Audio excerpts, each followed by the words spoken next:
भक्तामृतं विश्वजनानुमोदनम् सर्वार्थदं श्रीषट्कोपवाङ्मयम् सहस्रशाखोपनिषत्समागमम् नमाम्यहं द्राविडवेदसागरम्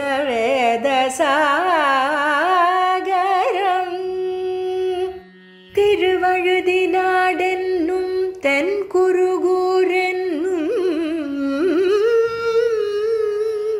மறுவினிய வண்பொருநலென்னும் அருமறைகள் அந்தாதி செய்தான் நடியினையே எப்பொழுதும் சிந்தியாய் நெஞ்சே தெளிந்து மனத்தாலும் வாயாலும் வண்குருகூர் பேணும் இனத்தாரை எல்லாதிரைஞ்சேன்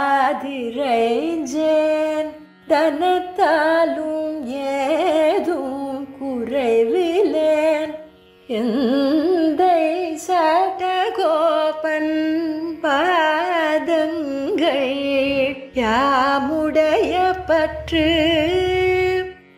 ஏந்த பெருங்கீர்த்தி ராமானுசமுனிதன் பாய்ந்த மலர்பாதம் வணங்குகின்றேன் ஆய்ந்த பெருஞ்சீரார் சடகோபன் செந்தமிழ் வேதம் தரிக்கும் பேராத உள்ளம் பெற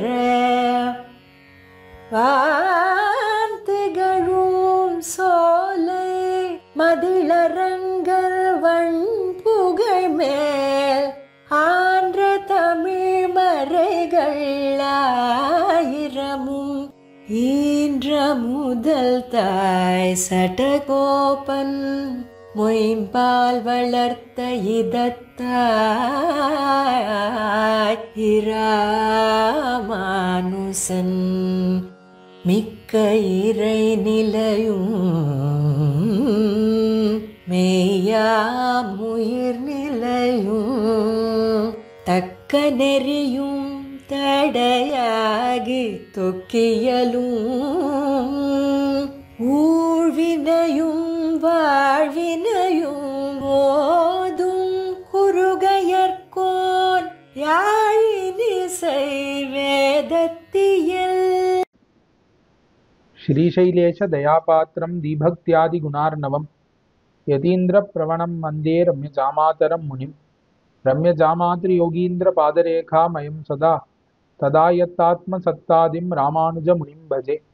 भक्तामृतं विश्वजनानुमोदनं सर्वार्थदं श्रीषट्कोपवाङ्मयं सहस्रशाखोपनिषत्समागमं नमाम्यहं द्राविडवेदसागरं திருவழுதி நாடென்னும் தென்குருகூர் என்னும் மறுவினிய வன்பொருணல் என்னும் அருமறைகள் அந்தாதி செய்தான் அடியினையே எப்பொழுதும் சிந்தியாய் நெஞ்சே தெளிந்து மனத்தாலும் வாயாலும் வன்குருகூர் பேணும் இனத்தாரை அல்லாதிரைஞ்சேன் தனத்தாலும் ஏதும் குறைவிலேன் என்ற சடகோபன் பாதங்கள் யாமுடைய பத்து எய்ந்த பெருங்கீர்த்தி ராமானுச முனிதன் வாய்ந்த மலர்பாதம் வணங்குகின்றேன். ஆய்ந்த பெரும் சீரார் சடகோபன் செந்தமிழ் வேதம் தரிக்கும் பேராத உள்ளம் பெற வான்திகழும் சோலை மதிலரங்கர் வன்புகழ் மேல் ஆண்ண தமிழ்மறைகள் ஆயிரமும் ஈன்ன முதல் தாய் சடகோபன் மெய்ம்பால் வளர்த்த இதத்தாய் ராமானுசன் மிக்க விரைநிலையும் மொய்யாம் உயிர்நிலையும் தக்க நெறியும் தடையாகித் தொக்கியலும் ஊழ்வினையும் வாழ்வினையும் ஓதும் குருகையர்கோன் யாழினிசை வேதத்தியல். ஸ்ரீமத் பரமஹம்சேத்யாதி யதுகிரி யதிராஜ ஜீயர் சுவாமியினுடைய திருவடி வாரங்களிலே தண்டவத் பிரணாமத்தை முதற்கண் தெரிவித்துக் கொண்டு ஜீயர் சுவாமியினுடைய நிர்ஹேதுக கட்டாட்சத்தினாலே அவிச்சின்னமாக பிரதிதினம் நமக்கு அருளிச் செயலின் அனுபவம் பிராப்தமாக இருக்கிறது. அதில் இப்பொழுது நமக்கு திருவாய்மொழியினுடைய அனுபவம் நடந்து கொண்டு வருகிறது. பகவத் விஷயம் என்று சொல்லப்படக்கூடிய உயர்ந்த காலக்ஷேப கிரந்தமானது இந்த திருவாய்மொழி. இந்த திருவாய்மொழிக்கு 5 வியாக்கியானங்கள் பிரசித்தமாக உண்டு. அந்த 5 வியாக்கியானங்களுக்குள்ளே முக்கியமான வீடு 36,000 படி என்கிற வியாக்கியானம் நம்பிள்ளையினாலே அருளப்பட்டு வடக்கு திருவீதி பிள்ளையினாலே ஏடுபடுத்தப்பட்டது. அந்த வியாக்கியானத்தை நம்பெருமாள் ஆணையிட விஷதவாக் சிகாமணிகளான மணவாள மாமுனிகள் ஒரு வருட காலம் திருவரங்கத்திலே பெரிய காலக்ஷேபமாக சாதித்தருளினார் என்பது பிரசித்தம். வீடு 36,000 பெருக்கர் என்றே திருநாமமாயிற்று மணவாள மாமுனிகளுக்கு. அப்படிப்பட்ட பெருமைகளை உடைய இந்த வியாக்கியானங்களை நாம் பிரதிதினம் சேவிப்பதற்கு ஏதுவாக இப்படி ஒரு அழகான நிகழ்ச்சியை நடத்தி கொண்டு வரக்கூடிய சுவாமியினுடைய திருவடி வாரங்களிலே நம்முடைய கிருதஜதைகளை தெரிவிக்க வேண்டும். இந்த நிகழ்ச்சியிலே அடியேனையும் ஒரு பொருட்டாக மதித்து உபன்யசிக்க செய்த சுவாமிக்கு அடியேனுடைய கிருதஜதைகளை தெரிவித்துக் கொள்கிறேன். இன்று நமக்கு விஷயமாக கூடிய திருவாய்மொழி 3ஆம் பத்திலே 4ஆம் திருவாய்மொழி, புகழ்நல் ஒருவன் என்று தொடங்கக்கூடிய திருவாய்மொழி. இந்த திருவாய்மொழியின் அவதாரிகை என்ன, இந்த திருவாய்மொழியில் இருக்கக்கூடிய ஒவ்வொரு பாசுரங்களின் சுருக்கமான அர்த்தங்கள் என்ன என்றவற்றை இந்த சமயம் உள்ளவரை அடியேன் இவ்விடத்திலே விண்ணப்பிக்கிறேன். 3ஆம் பத்து திருவாய்மொழிக்கு இந்த 3ஆம் பத்துங்கிறது ரொம்ப முக்கியமான ஒரு பதிகம். இந்த 3ஆம் பத்திலே 3ஆம் திருவாய்மொழி ஒழிவில் காலம் என்று சொல்லப்படக்கூடிய அற்புதமான ஒரு திருவாய்மொழி. ஆழ்வார் தாம் திருமலையிலே சென்று ஒழிவில் காலமெல்லாம் உடனாய் மன்னி வடிவிலா அடிமை செய்ய வேண்டும் நாம் என்று பாரித்தார். திருமலையிலே சர்வவித கைங்கரியங்களையும் பண்ண வேண்டும், சர்வ அவஸ்தைகளிலும் கைங்கரியங்களை பண்ண வேண்டும், சர்வ காலங்களிலும் பண்ண வேண்டும் என்றவாறு ஆழ்வார் பிரார்த்தித்தார். சர்வதேச சர்வகால சர்வாவஸ்தோசித சமஸ்த கைங்கரியங்களையும் நாம் திருமலையிலே இருக்கக்கூடிய திருவேங்கடமுடையானுக்கு பண்ண வேண்டும்னு ஆசைப்பட்டார் ஆழ்வார். இவர் ஆசைப்பட்ட படிக்கே எம்பெருமான் என்ன பண்ணான்னா இவருக்கு தன்னுடைய சர்வாத்ம பாவத்தை காட்டி கொடுக்கிறான். சர்வாத்ம பாவம் என்னால் என்ன என்று பார்த்தால், இந்த உலகத்திலே உள்ள அனைத்து வஸ்துக்களுக்கு உள்ளே எம்பெருமான் வியாபித்து அந்தராத்மாவாக இருக்கிறான். அனேன ஜீவேன ஆத்மனா அனுப்பிரவிஷ்ய நாமரூபே வியாக்கரவாணின்னு ஸ்ருதி சொல்கிறது இவ்வர்த்தத்தை.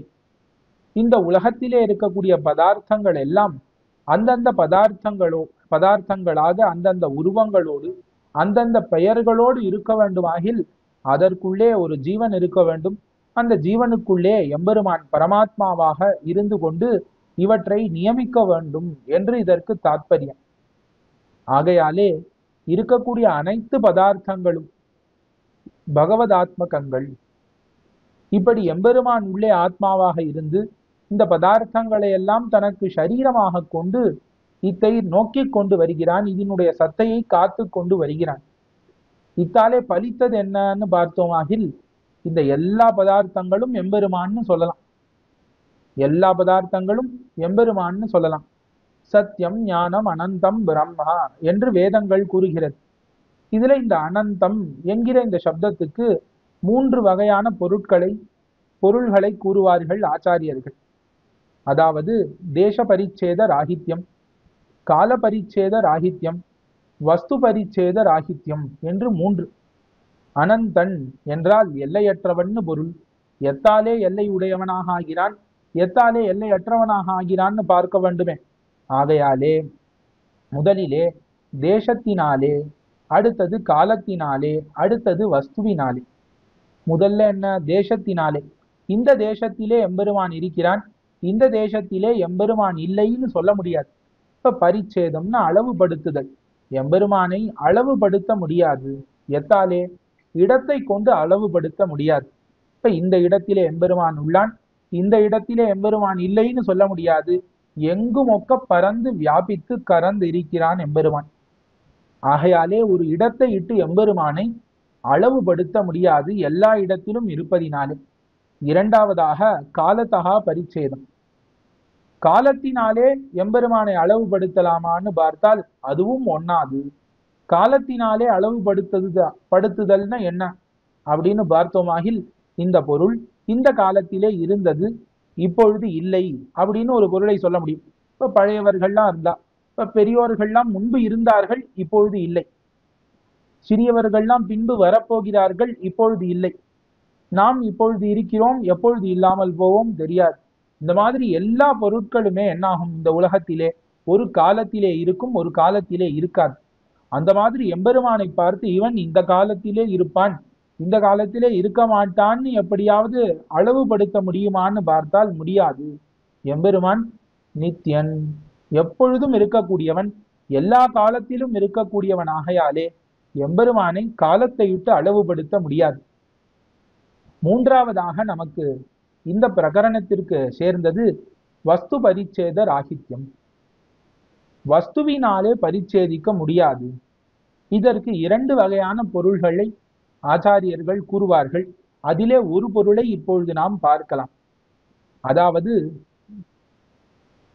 எப்படி இந்த தேசத்திலே எம்பெருமான் இருக்கிறான், இந்த தேசத்திலே இல்லைன்னு அவனை அளவுபடுத்த முடியாதோ, அந்த மாதிரி எப்படி இந்த காலத்திலே இருந்தான் இந்த காலத்திலே இல்லைன்னு எம்பெருமானை காலத்தை கொண்டும் அளவுபடுத்த முடியாதோ, எல்லா காலத்திலும் இருக்கிறானோ, அந்த மாதிரி வஸ்துவை கொண்டும் அளவுபடுத்த முடியாது.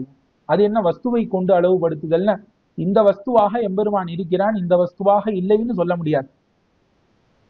கோவிலிலே விக்கிரக ரூபியாக எம்பெருமான் இருக்கிறான் தவிர கோவிலிலே இருக்கக்கூடிய கோபுரமாக எம்பெருமான் இல்லை, நம்முடைய வீடாக எம்பெருமான் இல்லை, நாமாக எம்பெருமான் இல்லை. இந்த உலகத்திலே இருக்கக்கூடிய கடபடாதி அனைத்து வஸ்துக்கள் இருக்கிறது, இந்த வஸ்துவாக எம்பெருமான் இருக்கிறான், அந்த வஸ்துவாக இல்லைன்னு சொல்ல முடியாது. எல்லா வஸ்துக்களாகவும் எம்பெருமான் தானே இருக்கிறான். அதாவது என்ன, எப்படி இந்த உடம்பை குறிக்கக்கூடிய அந்த ஒரு சப்தமானது இந்த ஆத்மாவையும் சேர்த்து குறிக்கிறதோ, அந்த மாதிரி பரமாத்மாவையும் சேர்த்து குறிக்கிறதுன்னு எம்பெருமானார் காட்டி அருள்கிறார். ஆகையாலே இந்த சங்காதம், இந்த அச்சித்து பதார்த்தம் என்ன, அதற்குள்ளே இருக்கக்கூடிய ஜீவன் என்ன, அதற்குள்ளே இருக்கக்கூடிய பரமாத்மா என்ன, இந்த மூன்றையும் எல்லா சப்தங்களும் காட்டி எம்பெருமானிடத்திலே அனைத்து சப்தங்களும் பரியவசித்திருப்பதினாலே எம்பெருமான் குடம், எம்பெருமான் கோவில், எம்பெருமான் புஸ்தகம், எம்பெருமான் குதிரை, எம்பெருமான் சிங்கம், எம்பெருமான் பூமி, எம்பெருமான் சூரியன் என்று எல்லா பொருள்களும் எம்பெருமான் என்றே நம்மாலே சொல்ல முடியும். அப்ப என்ன ஆயிற்று இதனாலே, இந்த பொருள் தான் எம்பெருமான். அப்ப கோவிலில் இருக்கக்கூடிய விக்கிரகம் தான் எம்பெருமானே தவிர மற்ற பொருள்கள்லாம் எம்பெருமான் கிடையாதுன்னு நம்மால சொல்ல முடியாது. அந்த விக்கிரகத்துக்குள்ளே எப்படி விசேஷமாக சந்நிதி பண்ணி அருள்கிறானோ, அந்த மாதிரி எல்லா பொருள்களுக்குள்ளேயும் எம்பெருமான் ஒரு விதமாக சந்நிதி பண்ணி அருளி எம்பெருமான் இந்த பொருள்கள் தானாக இருக்கிறான். எல்லாம் தானாக இருக்கக்கூடிய அந்த பாவம் தான் வஸ்துதா பரிச்சேத ராகித்யம்னு சொல்கிறார்கள். இன்னொரு விதமான பொருளும் சொல்லுவதுண்டு. இது முக்கியமான பொருளாக கொள்ளலாம். அதாவது, ஒரு வஸ்து, இப்ப வெள்ளி இருக்கு, வெள்ளியை நாம் அளவுபடுத்த வேண்டும் அப்படின்னா என்ன பண்ணலாம், தங்கத்தை இட்டு அளவுபடுத்தலாம். இப்ப தங்கத்தை காட்டிலும் விலை குறைந்தது வெள்ளி. இப்ப தங்கத்தை அளவுபடுத்த வேண்டுமாகில் வைரக்கற்களை வைத்து அளவுபடுத்தலாம். இப்ப வைரக்கற்கள் இன்னும் உயர்ந்தது, வைரக்கற்களை காட்டிலும் வெள்ளியானது அளவுபட்டதுன்னு நம்மாலே சொல்ல முடியும், தங்கமானது அளவுபட்டதுன்னு சொல்ல முடியும். இந்த மாதிரி ஒரு பொருள்களை இட்டு இந்த பொருள்களை இதை காட்டிலும், அப்போ ஒரு பொருளை அளவுபடுத்தணும்னு என்ன பண்ணணும், அதை காட்டிலும் உயர்ந்த பொருளையோ அதற்கு துல்லியமான சமமான ஒரு பொருளையோ எடுத்து காட்டினால் இந்த பொருள் அளவுபடும். அந்த மாதிரி எம்பெருமானை பண்ண முடியுமா? எம்பெருமானை காட்டிலும் உயர்ந்த பொருள் உண்டா? கிடையாது. இப்போ உயர்ந்த பொருளை வைத்து அளவுபடுத்த முடியாது. சரி, சமமான பொருளை கொண்டு அளவுபடுத்த முடியுமான்னா சமமும் கிடையாது. எம்பெருமானுக்கு சமமான பொருளும் உயர்ந்த பொருளும் கிடையாது. அப்ப சமாபியதிக ரஹிதன் எம்பெருமான் என்கிற இவ்வர்த்தத்தை வஸ்து பரிச்சேத ராகித்யம் என்றும் பிரசித்தமாக பூர்வர்கள் அருளி செய்வர்கள். ஆக இவ்விடத்திலே நமக்கு தேவையானது என்ன, எம்பெருமான் அனந்தன் ஆகையாலே எம்பெருமான் தான் இந்த உலகத்திலே இருக்கக்கூடிய எல்லாமாகவும் இருக்கிறான் என்று எம்பெருமான் காட்டி கொடுக்கிறான் ஆழ்வாருக்கு. இப்படி ஆழ்வாருக்கு காட்டி கொடுத்த உடனே ஆழ்வாரும் பார்க்கிறார், இலையகலப்படுத்துகிறாருங்கிறார் நம்மளே. இப்ப ஆழ்வார் எல்லா கைங்கரியங்களும் ஒழிவில் காலமெல்லாம்படியே எல்லா கைங்கரியங்களையும் செய்ய வேண்டும்னு ஆழ்வார் பாரிக்கிறார். ஆழ்வாரினுடைய பாரிப்புக்கு அளவே இல்லை. ஆனா ஆழ்வாரும் கைங்கரியம் செய்ய மாட்டார், எம்பெருமானும் கைங்கரியம் கொள்ள மாட்டான். இதுதான் எல்லா இடத்திலும் நடக்கும். ஏன் அப்படின்னு பார்த்தால், எம்பெருமான் அவன் சுவாராதன். இப்ப முதல் பத்திலே பரிவதிலீசன் என்கிற திருவாய்மொழியினாலே எம்பெருமான் சுவாராதன் என்பதை காண்பித்தார். எம்பெருமான் ந சேச்சதி ஜனார்தனஹான்னு பிரமாணம் சொல்கிறது. அந்யத் பூர்ணாத் அபாம் கும்பாத்னு. எம்பெருமான் போய் எம்பெருமானே சௌக்கியமான ஒரு வார்த்தை கேட்டா போறோம், இவன் எனக்கு எல்லா கைங்கரியத்தையும் பண்ணிவிட்டான்னு எம்பெருமான் நினைத்து கொண்டு துஷ்டனாகிறான். அத்தாலேயே மகிழ்ந்திருக்கிறான். ஆகையாலே அவனுக்கு பெருசா கஷ்டப்பட்டு சர்வதேச சர்வகால சர்வாவஸ்தோஜித சமஸ்த சேஷபாவங்களையும் பண்ண முடியுமா? சேஷவிருத்திகளைன்னு பார்த்தா எம்பெருமானுக்கு ஏதோ ஒன்று இட்டது கொண்டு திருப்தி ஆகக்கூடிய பிரகிருதி. ஆகையாலே அப்படி ஒன்றும் பெருசாக பண்ண வேண்டாம். அதனால எம்பெருமானும் எனக்கு இது பண்ணு அது பண்ணுன்னு ஏவி கொள்வதில்லை. ஆழ்வாரை பார்த்தால் அதனால சரி, ஆழ்வாரும் என்ன பண்ணலாம், இப்போ அவ்வளவு சுலபம். எம்பெருமானுக்கு கைங்கரியம் பண்றது அவ்வளவு கஷ்டம் கிடையாது, ரொம்ப சுலபம். ஏதோ ஒரு கண்ணில் கிடைக்கிற பூ எடுத்து அவன் திருவடியில இட்டா எம்பெருமான் அப்பா எனக்கு எல்லா கைங்கரியங்களையும் இவன் பண்ணிவிட்டான்னு திருவுள்ளத்திலே கொள்ளக்கூடியவன். ஆகையாலே ஆழ்வாரும் அந்த மாதிரி ஏதாவது பண்ணிட்டு போலாமே. ஒரு பூவை இட்டு ஒரு தூபத்தை இட்டு ஒரு தீபத்தை இட்டு ஆழ்வாரும் கைங்கரியம் செய்து விட்டு போலாமே அப்படின்னு பார்த்தா ஆழ்வார் அப்படி பண்ணுவாரா? ஆழ்வாரினுடைய காதல் எப்படிப்பட்டது? ஆறாத காதல் குருகூர் சடகோபன்னு. இவருடைய பாரிப்புக்கு அளவு உண்டோ? இவ்வளவுதான் நான் கைங்கரியம் பண்ணணும்னு ஆழ்வாருக்கு ஒரு எல்லை உண்டோ? கிடையாது. எல்லாத்தையும் தானே பண்ணணும்னு ஆசைப்பட்டு கொண்டு இருப்பார். இப்படி ரெண்டு பேருமாக இருக்கக்கூடிய இந்த ஜோடிக்கு நடுவிலே எம்பெருமான் என்ன பண்ணுகிறான்னா தன்னுடைய சர்வாத்ம பாவத்தை காட்டி கொடுத்தான். ஆழ்வாரினுடைய பாரிப்புக்கு ஈடாக தானே எல்லாமாக இருக்கக்கூடிய அந்த நிலை, தன்னுடைய ஸ்வரூபம் ரூபம் குணம் விபூதி எல்லாவற்றையும் எம்பெருமான் காட்டி கொடுக்கிறான். இது என்னுடையது, இது என்னுடைய ஸ்வரூபம், இது என்னுடைய திருமேனி, இது என்னுடைய குணங்கள், இவைகள் என்னுடைய விபூதிகள் என்று எல்லாவற்றையும் எம்பெருமான் காட்டி கொடுக்கிறான். இதையெல்லாம் பார்த்து விட்டு ஆழ்வார் என்ன பண்ணலாம்? ஆழ்வார் பாரிப்புக்கு ஈடாக தன்னுடைய எல்லா விஸ்வரூபத்தையே காட்டிட்டான் எம்பெருமான். இப்ப அப்படி கைங்கரியம் பண்ண வேண்டி இருக்க ஆழ்வார் எப்படிப்பட்டவர்? எம்பெருமானினுடைய குணத்தை ஓர் குணத்தை அனுபவிக்க தொடங்கினாராகில் ஆழ்வாருக்கு நெஞ்சு உதிர்ந்து போகும், நெஞ்சு கட்டு குலைந்து போகும். ஆகையாலே ஆழ்வாரால எழுந்து போய் தன்னுடைய கரணங்களாலே என்ன கைங்கரியம் பண்ண முடியும்? ஒன்னும் பண்ண முடியாது. ஆழ்வாருக்கு காலாழும் நெஞ்சழியும் கண் சுழலும்னு இப்படி இருக்கக்கூடிய சுபாவத்தை உடையவர் ஆழ்வார். ஆகையாலே எம்பெருமானினுடைய இந்த குணானுசந்தானத்தை செய்து கொண்டு ஆழ்வாரானவர் சிதிலாந்த கரணராக நெஞ்சழிந்து போனார் ஆழ்வார். அப்ப ஆழ்வாரால கடைசியில என்ன பண்ண முடியும்? வாயாலே பாசுரங்களை பாட முடியும். எம்பெருமானுக்கு அது போதுமா? போதும். பூனையும் கண்ணி எனதுடைய வாசகம் செய் மாலையே வான்பட்டாடையும் அகுதே என்று ஆழ்வார் தாமே பின்னாடி சாதிக்கிறார். அந்த மாதிரி ஆழ்வாரும் தன்னுடைய வாயினாலே எம்பெருமானை பத்தி பாடக்கூடிய ஒவ்வொரு பாசுரங்கள் கூட ஆழ்வாரினுடைய உத்தி மாத்திரம். அத்தையே எம்பெருமான் தனக்கு சர்வவித கைங்கரியமாகவும் கொள்ளக்கூடியவனாக ஆகிறான். ஆழ்வாரினுடைய திருவாய்மொழிதான் எம்பெருமானுக்கு பூசும் சாந்து. ஆழ்வாரினுடைய திருவாய்மொழிதான் எம்பெருமானுக்கு பட்ட ஆடைகள். ஆழ்வாரினுடைய திருவாய்மொழிதான் எம்பெருமானுக்கு பெரிய பெரிய ஆபரணங்கள். எல்லாம் ஆழ்வாரினுடைய திருவாய்மொழி. ஆகையாலே ஆழ்வார் வாச்சிகமாக கைங்கரியம் பண்ணுகிறார் இந்த திருவாய்மொழியினாலே. இப்ப இந்த திருவாய்மொழிக்கு அடிப்படையான ஒரு சாரம் அப்படின்னு சொல்லணுமாகில் ஆழ்வார் முன் திருவாய்மொழியாலே, அதாவது ஒழிவில் காலம் என்கிற திருவாய்மொழியினாலே சர்வவித சர்வதேச சர்வகால சர்வாவஸ்தோஜித சமஸ்த கைங்கரியங்களையும் பண்ண வேண்டும்னு பிரார்த்தித்து அது முடியாமல் குணானுசந்தானத்தினாலே என்ன பண்றார்? வாச்சிகமான அடிமை எம்பெருமானை வாயாலே புகழ்கிறார். வாயாலே எம்பெருமானுக்கு கைங்கரியம் பண்ணுகிறார் இந்த புகழ்நல் ஒருவன் என்கிற திருவாய்மொழியினாலே. சரி, புகழும் போது எப்படி புகழ்ந்தார்னா எம்பெருமான் தன்னுடைய சர்வாத்ம பாவத்தை காட்டி கொடுத்தான்னு பார்த்தோம். தன்னுடைய ஸ்வரூப ரூப குண விபூதி எல்லாவற்றையும் காட்டி கொடுத்தான் ஆழ்வாருக்கு. இப்ப ஆழ்வார் பார்க்கிறார், ஆழ்வார் எம்பெருமானுக்கு உண்டான குணங்களை அனுபவித்தார். இந்த குணங்களிலே எப்படி ஈடுபடுகிறாரோ அப்படியே பகவத் விபூதியிலும் ஈடுபடுகிறார் ஆழ்வார். இப்ப பகவத் விபூதிங்கிறது என்ன? உபய விபூதி உடையவன் எம்பெருமான். நித்திய விபூதி இருக்கிறது, அதற்கு மேலே கண்ணாலே நாம் பார்க்கக்கூடிய இந்த லீலா விபூதி, இந்த பூத பஞ்சகங்களாலே ஆன இந்த லீலா விபூதி என்ன? சந்திரர்கள் சூரியர்கள், அதற்கு மேல உண்டான 7 உலகங்கள், பெரிய கடல்கள், சப்தகுல பர்வதங்கள்னு இத்தாலே ஆன இந்த விபூதி இருக்கிறதே, இந்த உலகம், இத்தையும் ஆழ்வார் அனுபவிக்கிறார் இந்த திருவாய்மொழியினாலே. இது என்ன, இந்த உலகத்தை அனுபவிக்கைன்னு ஒண்ணு உண்டா அப்படிங்கிற கேள்வி வருது. ஏன்னா ஆழ்வார் குணங்களை அனுபவிக்கிறார்னு பார்த்திருக்கோம். பரமபதத்தை அனுபவிக்கலாம், இந்த லோகத்தை அனுபவிக்கலாமோ? அதுவும் எப்படி அனுபவிக்கிறார் இந்த திருவாய்மொழியிலன்னு பார்த்தா, ஒரு மாணிக்கம் இருக்கு, ஒரு வைரம் இருக்கு, முத்து இருக்கு.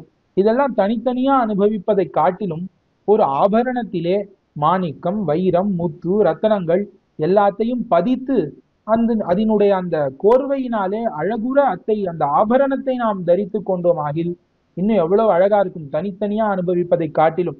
அந்த மாதிரி பகவத் ஸ்வரூப ரூப குண விபூதிகளே ஒன்றாக திரட்டி அனுபவிக்கிறார் இந்த திருவாய்மொழியினாலே. சரி, ஆழ்வாரை பொறுத்தவரை ஆழ்வாரினுடைய நிலை என்னன்னு பார்த்தா, எம்பெருமானினுடைய குணங்களை நாம் எப்படி அனுபவிக்கிறோமோ அப்படி பகவத் விபூதியையும் அனுபவிக்கலாம்னு காட்டுகிறார் இந்த பதிகத்தினாலே. ஆனால் எல்லாராலையும் முடியுமா? இந்த விபூதியை பார்த்தா இது அனுபவிப்பதற்கு தகுந்ததாக இருக்கிறதா இந்த விபூதி அப்படின்னா? அதாவது குணத்துக்கும் விபூதிக்கும் ஒரு சாமியம் உண்டு. இப்ப பகவத் குணங்களை ஆழ்வார் அனுபவிக்கிறார்னு பார்த்தோம். இந்த பூமி, வாயு, ஆகாசம் இதையெல்லாம் எதற்கு அனுபவிக்க வேண்டும்னா ரெண்டுத்துக்கும் என்ன சாமியம்? குணங்கள் எப்படி எம்பெருமானை விட்டு பிரிந்து இருக்காதோ, இப்ப பகவத் குணங்கள்னா எப்பொழுதுமே பகவத் ஆசிரிதங்களாக எப்பொழுதுமே சதா எம்பெருமானிடத்திலேயே இருக்குமோ அவனுடைய கல்யாண குணங்கள், அந்த மாதிரி இந்த விபூதிக்கும் அவனை ஒழிய ஸ்திதி இல்லை. இந்த விபூதியும் அதாவது இந்த உலகமும் எம்பெருமானை விட்டு அகலாது. குணங்கள் எம்பெருமானை விட்டு பிரிந்து எப்படி அதற்கு ஒரு பிருத்தக் ஸ்திதின்னு ஒண்ணு கிடையாதோ, தனித்து இயங்காதோ, அந்த மாதிரி இந்த விபூதியும் பகவானை விட்டு பிரிந்தால் தனித்து இயங்காது என்பதை அடியாக கொண்டு ஆழ்வார் குணத்தோடு சேர விபூதியையும் அனுபவிக்கிறார்னு இவ்விடத்திலே காட்டுகிறார் நம்பிள்ளை மகாச்சாரியர். இன்னமும் பார்த்தால் முக்தனும் இந்த விபூதியை அனுபவிப்பான். எப்படி? ததியத்வாகாரத்தாலேன்னு காட்டுகிறார் நம்பிள்ளை. இது எம்பெருமானுடையது.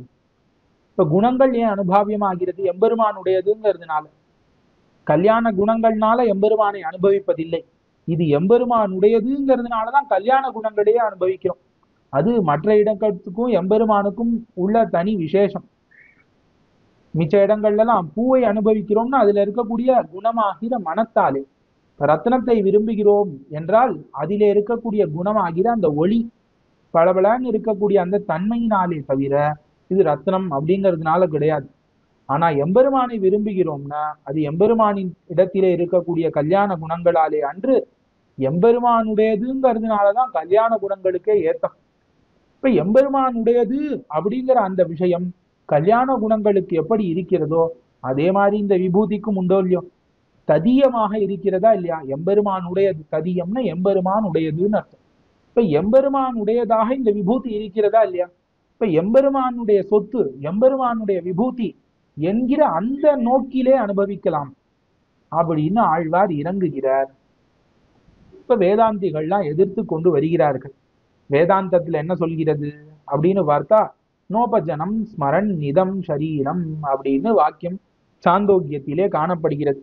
இந்த வாக்கியத்துக்கு என்ன தாத்பரியம்னா, ஒருவன் முக்தனாகிறான், முக்தனாகி எம்பெருமானோடு அனுபவத்திலே ஈடுபட்டு இருக்கக்கூடிய அவன் இந்த உலகத்திலே இருக்கக்கூடிய எதையும் நினைப்பதில்லை அப்படின்னு வேதங்கள் கூறுகிறது. இப்ப முன்னாடி அவனுடைய சரீரம் என்ன, அவனுடைய வீடு என்ன, வாசல் என்ன, மனைவிமார்கள், மக்கள் யாரையும் அவன் என்னுடையவன் நினைத்து பார்ப்பதில்லை அப்படின்னு வேதம் சொல்லா நிற்க, ஆழ்வார் இந்த உலகத்தை அனுபவிக்கிறார்னு நீர் சொல்கிறீரே, இது எப்படி பொருந்தும் அப்படின்னு கேள்வி. அவர்கள் ஆட்சேபிக்க நம்பிள்ளை மகாச்சாரியர் அழகாக சாதிக்கிறார். இந்த உலகத்தை கர்ம நிபந்தனமாக ஸ்மரிக்க மாட்டான். இப்ப இந்த உலகம், இந்த மனைவி, மக்கள், இவள் தாய், தந்தை, இதெல்லாம் எதனால வந்தது? இது என் வீடு, இது என் வாசல், இதெல்லாம் நாம் செய்த கர்மத்தின் அடியாக வந்தது. இப்ப நம்முடைய கர்மத்தின் அடியாக எது இந்த உலகத்திலே இருக்கிறதோ வடிவம், அதைத்தான் சிந்திக்க மாட்டானே தவிர இந்த உலகம் பகவத் விபூதி, இது எம்பெருமானுடைய விபூதி, உபய விபூதி நாதன் எம்பெருமானுக்கு திருநாமம் ஆக வேண்டுமாகில் அவனுக்கு இந்த விபூதியும் இருக்க வேண்டுமே. இப்ப இது தன்னுடையது, தான் முன்பு அனுபவித்தது. தனக்கு முன்பு இவள் எனக்கு முன்பு மனைவியாக இருந்தாள், இது முன்பு என்னுடைய வீடாக இருந்தது என்றெல்லாம் தான் அவன் அனுபவிக்க மாட்டானே ஒழிய, முக்தனானவன் எப்படி அனுபவிப்பான்? இது எம்பெருமானினுடைய விபூதி. எவ்வளவு அழகா எம்பெருமான் படைத்திருக்கிறான் பாருங்கள். எப்படி ஒரு குல பர்வதங்களை படைத்து அங்கேயே எம்பெருமான் வாசம் செய்கிறானே, இப்படி ஒரு அழகான காவேரி நதியை படைத்து அதற்கு நடுவிலே எம்பெருமான் தானே கோவிலிலே வந்து கண்வளர்ந்தருளுகிறானேன்னு ஒவ்வொரு முக்தரும் நித்தியரும் வந்து அனுபவிக்கக்கூடிய விபூதியாக இது ஆகிறது. ஆகையாலே எம்பெருமானுடையதுன்னு பார்க்கும்பொழுது இதை அனுபவிக்கலாம். நம்முடையது கர்மத்தின் அடியாக வந்ததுன்னு அந்த ஆகாரத்தை பார்த்தோமாகில் இது அனுபவிக்க தகாததாக ஆகிறது. சரி, அது முக்தருக்கு. ஆனா ஆழ்வார் இப்ப எப்படி இருக்கார்? இந்த சரீரத்தோட தான் இருக்கார். அப்படி இருக்கும்பொழுது எப்படி இப்படி விபூதியை அனுபவிக்கிறார்? முக்தர் போலே. முக்தர் என்றால் சம்சாரத்தை விட்டு இந்த தேகத்தை விட்டு மோட்சத்தை அடைந்தவர்கள். அந்த மாதிரி ஆழ்வார் ஆகிவிட்டாராகில் இப்படி அனுபவிக்கலாம். இப்பொழுது அப்படி ஆழ்வார் ஆகவில்லையே அப்படின்னு கேட்டால், அந்த முக்தனுக்கு என்ன ஒரு பரிபாகம் மனதிலே பிறந்ததோ அந்த பரிபாகமானது ஆழ்வாருக்கு பிறக்க என்ன தட்டு? நிர்ஹேதுகமாக எம்பெருமான் மயர்வர மதிரம் அருளுகையாலே அத்தாலே இந்த விபூதியிலே ததீயத்துவத்தை தவிர மற்றொரு ஆகாரம் ஆழ்வார் கண்ணுக்கு தோத்தாது என்று, ஆழ்வார் கண்ணுக்கு அந்த ஆகாரம் தோத்தாதபடி எம்பெருமான் அனுபவிப்பிக்கிறான். அத்தை ஆழ்வார் அனுபவிக்கிறார், என்ன தட்டில்லை. ஆழ்வாரே சில சமயத்திலே எண்ணாத மானிடத்தை எண்ணாத போதெல்லாம் இனியவாறேன்னு சொல்கிறார். இப்ப எம்பெருமானை ஸ்மரிக்காத மனுஷர்கள் இருக்காளே, அவர்களை ஸ்மரிக்காமல் இருக்கிற காலமெல்லாம் இனியதுங்கிறார் திருமங்கை ஆழ்வார். அதாவது ரொம்ப அழகாக சாதிப்பர். பகவானை குறித்த ஞானம் வேண்டாம், வைஷ்ணவர்களோடு சேர்ந்திருக்கவும் வேண்டாம், அது கிடைக்கலனாலும் பரவாயில்ல. இப்ப பகவானை குறித்த ஞானம் கிடைக்கவில்லை ஆகில் பரவாயில்லை, வைஷ்ணவர்களோடு சகவாசம் கிடைக்கவில்லை ஆகிலும் பரவாயில்லை. அவைஷ்ணவர்களை வைஷ்ணவர்கள் அல்லாதாரை நினைக்காமல் இருக்கக்கூடிய காலமே இனிய காலம், அதுவே போதுமானதுன்னு ஆழ்வார். அப்படி இந்த உலகத்தில் ஒரு பகுதியை வெறுக்கிறார். அப்ப அவைஷ்ணவர்களை வெறுக்கிறார். அதற்கு மேலே பேராளன் பேரோதும் பெரியோரை ஒரு காலம் பிரிகிலேனேன்னு ஆழ்வார் தாமே என்ன பண்ணுகிறார்? இந்த உலகத்திலே ஒரு பகுதியான ஸ்ரீ வைஷ்ணவர்களை பார்த்து உகக்கிறார். இப்ப இந்த உலகத்துல ஒரு பகுதி வெறுப்போடு இருக்கிறது, ஒரு பகுதி உகப்போடு செல்கிறது. இப்படிலாம் இருக்க இந்த உலகத்தை அனுபவிக்க முடியுமா?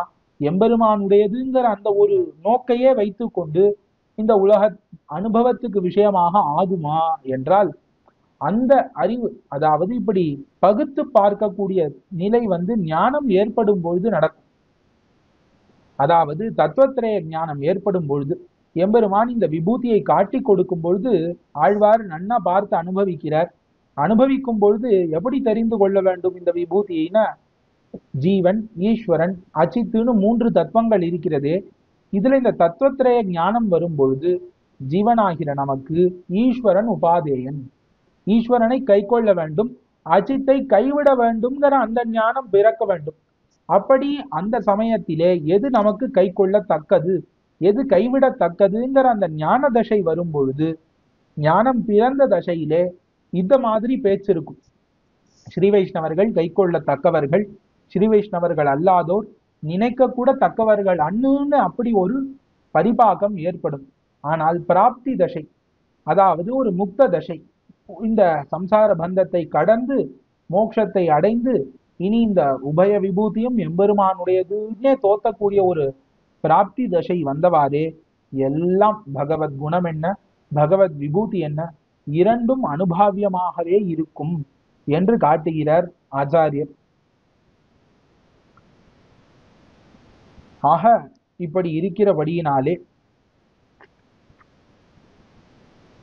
எம்பெருமான் ஆழ்வாருக்கு மயர்வர மதிநலம் அருளப் பெருகையாலே, எம்பெருமானாலே ஆழ்வார் மயர்வர மதிநலம் அருளப் பெருகையாலே ஆழ்வாருக்கு இந்த விபூதி பகவதீயம் அப்படின்னே தோத்துகிறது. ததீயம் எம்பெருமானுடையதுன்னே தோத்தி அனுபவத்துக்கு விஷயமாக ஆகிறது என்பது சித்தாந்தமாக காட்டுகிறார்கள். இப்படி எம்பெருமான் காட்டி கொடுக்கிறான், அது ரொம்ப முக்கியம். எம்பெருமான் தன்னுடையதாகவே இந்த விபூதியை காட்டி கொடுக்கிறான், தான் என்றே காட்டி கொடுக்கிறான். அது நன்னா புரிந்து கொள்ள வேண்டும். தன்னுடையதுன்னு காட்டி கொடுக்காம எம்பெருமான் என்ன பண்றான்? தானே காட்டி கொடுக்கிறான். தான் தான் பூமி, தான் தான் காற்று, தான் தான் நீர், தான் தான் நிலம் எல்லாத்தையும் தானே காட்டி கொடுக்கிறான். எம்பெருமானே சொல்லலாம். படிக்கு பூமின்னு சொன்னா எம்பெருமான், ஆகாசமேன்னு சொன்னா எம்பெருமான், காற்றேன்னு சொன்னா எம்பெருமான், தீயேன்னு சொன்னா எம்பெருமான்னு சொல்லும்படிக்கு ஆழ்வாருக்கு அந்த சர்வாத்ம பாவத்தை காட்டி கொடுக்க, அதிலே இந்த பூமிக்கு காரணமாக இருக்கக்கூடிய பூத பஞ்சகங்கள், அந்த பஞ்சபூதங்கள் என்ன, அந்த பூதங்களிலிருந்து உண்டான வஸ்துக்கள் என்ன, அதற்கு மேலே மாணிக்கங்கள், அதுல ரஸ்யமான பதார்த்தங்கள், இந்த அதுக்கு மேல செவிக்கினிய நல்ல கானம் முதலானவைகள், மோட்சம் முதலான 4 விதமான புருஷார்த்தங்கள், இந்த ஜகத்திலே நிர்வாகம் பண்ணக்கூடிய பிரம்மருத்ரர் முதலானவர்கள் எல்லாத்தையும் எம்பெருமான் காட்டி கொடுக்கிறான். இது எம்பெருமானுடைய விபூதி என்று ஆழ்வார் அனுபவிக்கிறார். இதை மட்டும் காட்டி கொடுக்காமல் இந்த விபூதிக்குள்ளே எம்பெருமான் தான் அனுப்பிரவேசித்து இவற்றோடே சேர்ந்து இருந்தால் கூட இவற்றினுடைய தோஷம் தனக்கு தட்டாதபடி எம்பெருமான் வர்த்திக்கக்கூடிய ஒரு அமலனான எம்பெருமான் அந்த நிலையையும் காட்டி கொடுத்து, அதற்கு மேலே இதையெல்லாம் நியமிக்கக்கூடிய தன்மையை உடையவனாக எம்பெருமான் இருக்கிறான்கிறத காட்டி கொடுத்து, இந்த வஸ்துக்களை எல்லாம் சொல்லக்கூடிய வார்த்தைகள் எல்லாம் பகவத் பரியத்தங்கள். இந்த வஸ்துக்களை எந்தெந்த வார்த்தைகள் எல்லாம் சொல்கிறதோ அதெல்லாம் பகவானையே குறிக்கிறது. பூமி, காற்று, நிலம், நீர், மாணிக்கம், இது எல்லாம் பகவானையே குறிக்கிறதுங்கிற இந்த சர்வ சமஸ்த சப்த வாச்சியத்துவம் அதையும் காட்டி கொடுத்து, இப்படி ஆழ்வார் இந்த விபூதியை அனுபவிக்கிறார். இதற்கு மேல ஆழ்வாருக்கு இந்த புகழ்நல் உருவடியிலே இருக்கக்கூடிய அனுபவத்தை பார்த்தால், எம்பெருமானை நாராயணாங்கிற சப்தத்தினால அழைக்கிறது எப்படி சுகமாக இருக்கிறதோ, அந்த மாதிரி பூமியே, நீரே, நிலனே, காத்தேன்னு அழைக்கக்கூடியதும் துல்லியமாக தோத்துகிறது இந்த பதிகத்திலேங்கிறது இந்த பதிகத்தினுடைய ஒரு சிறப்பு. அதுவும் நம்பிள்ளை அழகாக காட்டுகிறார். இவ்விபூதி தான் புறம்பாய் விஞ்சி காட்டுகை அன்னிக்கே தோளில் தோல் மாலையோ பாதி தகுதியாய் அனுபாவியத்திலே அந்தர்பூதமாய் இருக்கிறபடியையும் அனுசந்தித்து கிருதார்த்தராய். இப்ப இந்த விபூதிக்கு எம்பெருமான் அந்தராத்மாவா இருக்கிறான். இந்த விபூதி எப்படி இருக்குன்னா எம்பெருமானுக்கு பொருந்தாததாக இல்லை. எம்பெருமானுடைய திருமேனி, இப்ப நம்பெருமாளானவர் தோளும் தோல் மாலையுமாக வந்தாராகில் எப்படி பொருத்தமாக அனுபவிக்க முடியும்? அந்த மாதிரி எம்பெருமானுக்கு சரீரமாக பொருத்தமாக எம்பெருமானுக்கு தகுதியாக இருக்கக்கூடிய இந்த விபூதியை ஆழ்வார் அனுபவித்து அத்தாலே கிருதார்த்தராய் எல்லா அடிமைகளையும் செய்யப்பட வேண்டும்னு பார்த்தார். ஆனால் அப்படி செய்ய முடியாமல் எம்பெருமானை பார்த்தால் தான் ஒரு வார்த்தை சொன்னாலே எல்லா அடிமைகளையும் செய்ததாக கருதக்கூடியவனாக இருப்பதினாலே ஆழ்வார் என்ன பண்ணுகிறார்? வாச்சிகமாக அடிமை செய்கிறார். இப்படி வாச்சிகமாக அடிமை செய்யும் பொழுது என்ன பண்றாருன்னா, எம்பெருமான் எல்லாத்தையும் காட்டி கொடுத்தான். ஞானம் இருக்கு, ஞானத்தை நன்னா ஏற்படுத்தி கொடுத்து விட்டான். ஆனா அப்ப பக்தி என்ன பண்ணிடுத்து, ஆழ்வாரை அலமாவ பண்ணி.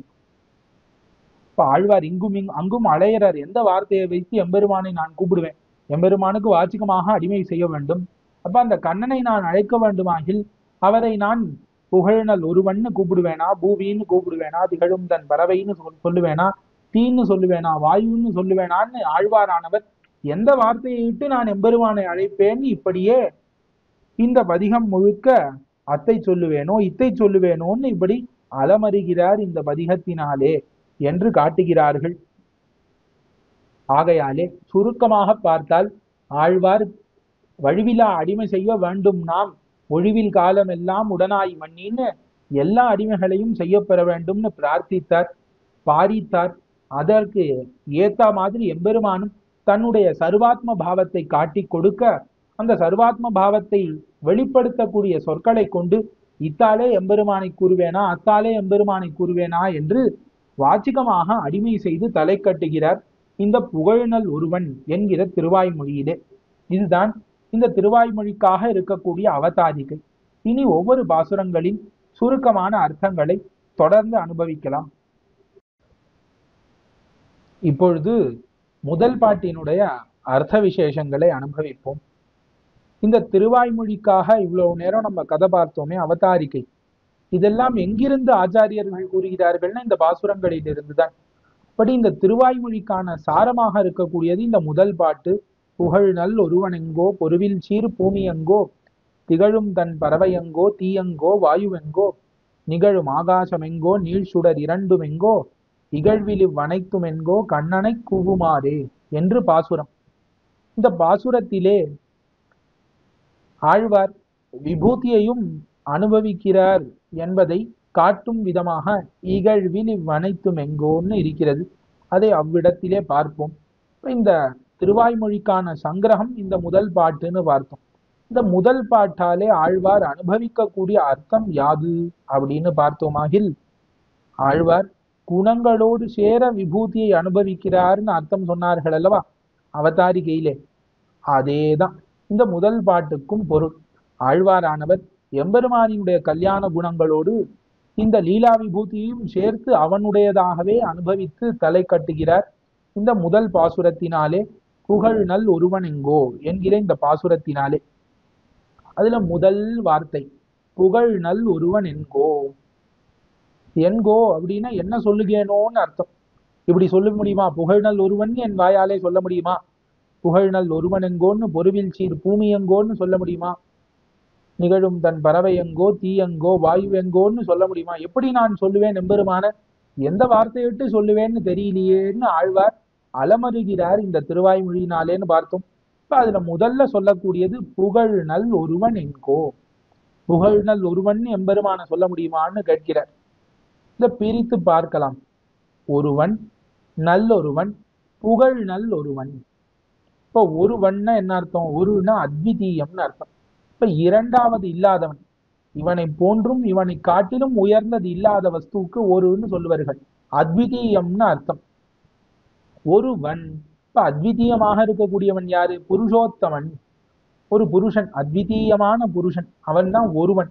இப்ப புருஷோத்தமனாக இருக்கக்கூடியவன் எம்பெருமான். இவன் எப்படிப்பட்டவன்னா நல் ஒருவன். நல் என்றால் விலட்சணமானவன் அர்த்தம். வைலட்சண்யத்தை உடையவன். வைலட்சண்யம்னு என்ன? வேறுபாடுன்னு அர்த்தம். விலட்சணமானவன், வேறுபட்டவன். இப்ப வேறுபட்ட ஒருவன் எம்பெருமான். வேறுபட்ட ஒருவன்னு சொன்னா இந்த உலகத்துல எல்லாமே வேறுபட்டதுதான். ஒவ்வொன்றும் ஒவ்வொரு விதத்திலே வேறுபட்டது. புல்ல பார்த்தா அதுதான் சின்னதா இருக்கக்கூடிய பதார்த்தங்கள்னு அது வேறுபட்டது. ஒரு மனிதனை பார்த்தால் அறிவுள்ளவன் விலங்குகளை காட்டிலும் வேறுபட்டவன். சிங்கத்தை பார்த்தா காட்டுக்கு ராஜான்னு அது தனியா வேறுபட்டது. இந்த மாதிரி ஒரு புல் பூண்டு கூட அதற்குன்னு உரிய குணங்களினாலே அது வேறுபட்டு இருக்கிறது. இப்போ ஒருவனை பார்த்தா இவன் பாவமே தொழிலாக பண்ணக்கூடியவன் பாப்பி அப்படின்னு வேறுபட்டவனாக இருக்கிறான் மற்றவர்களை காட்டிலும்.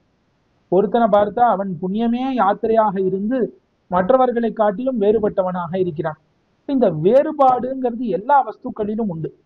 இந்த வேறுபாடு இல்லாத வஸ்துவே கிடையாது. இப்ப எம்பெருமானுக்கு அதை குணமாக சொல்லும் பொழுது நல்ல ஒருவன், விலக்ஷணன், வேறுபட்டவன் சொல்லும் பொழுது நாம் கூட என்ன சொல்ல வேண்டும்? எத்தாலே வேறுபட்டவன் என்று சேர்த்து காண்பிக்க வேண்டும் எம்பெருமானை. அதற்காக கூறுகிறார் புகழ் நல் ஒருவன் எங்கோ. புகழ், புகழப்படக்கூடியவன். யாராலேன்னு சொல்லலையா? அப்ப என்ன அர்த்தம்? அனைவராலும் புகழப்படக்கூடியவன்.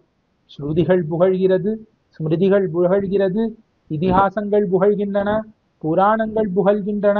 அதற்கு மேல ஆழ்வாராச்சாரியர்கள் அனைவராலும் ஒரு மிடராக புகழப்படக்கூடியவன் யாரு?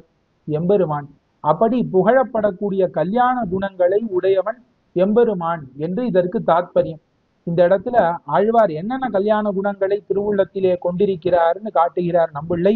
உயர்வர உயர்நலம் தொடங்கி இவ்வளவும் வர தாம் அனுபவித்த குணங்களை அடைய ஒரு சொல்லாலே திரள அருளி செய்கிறார்.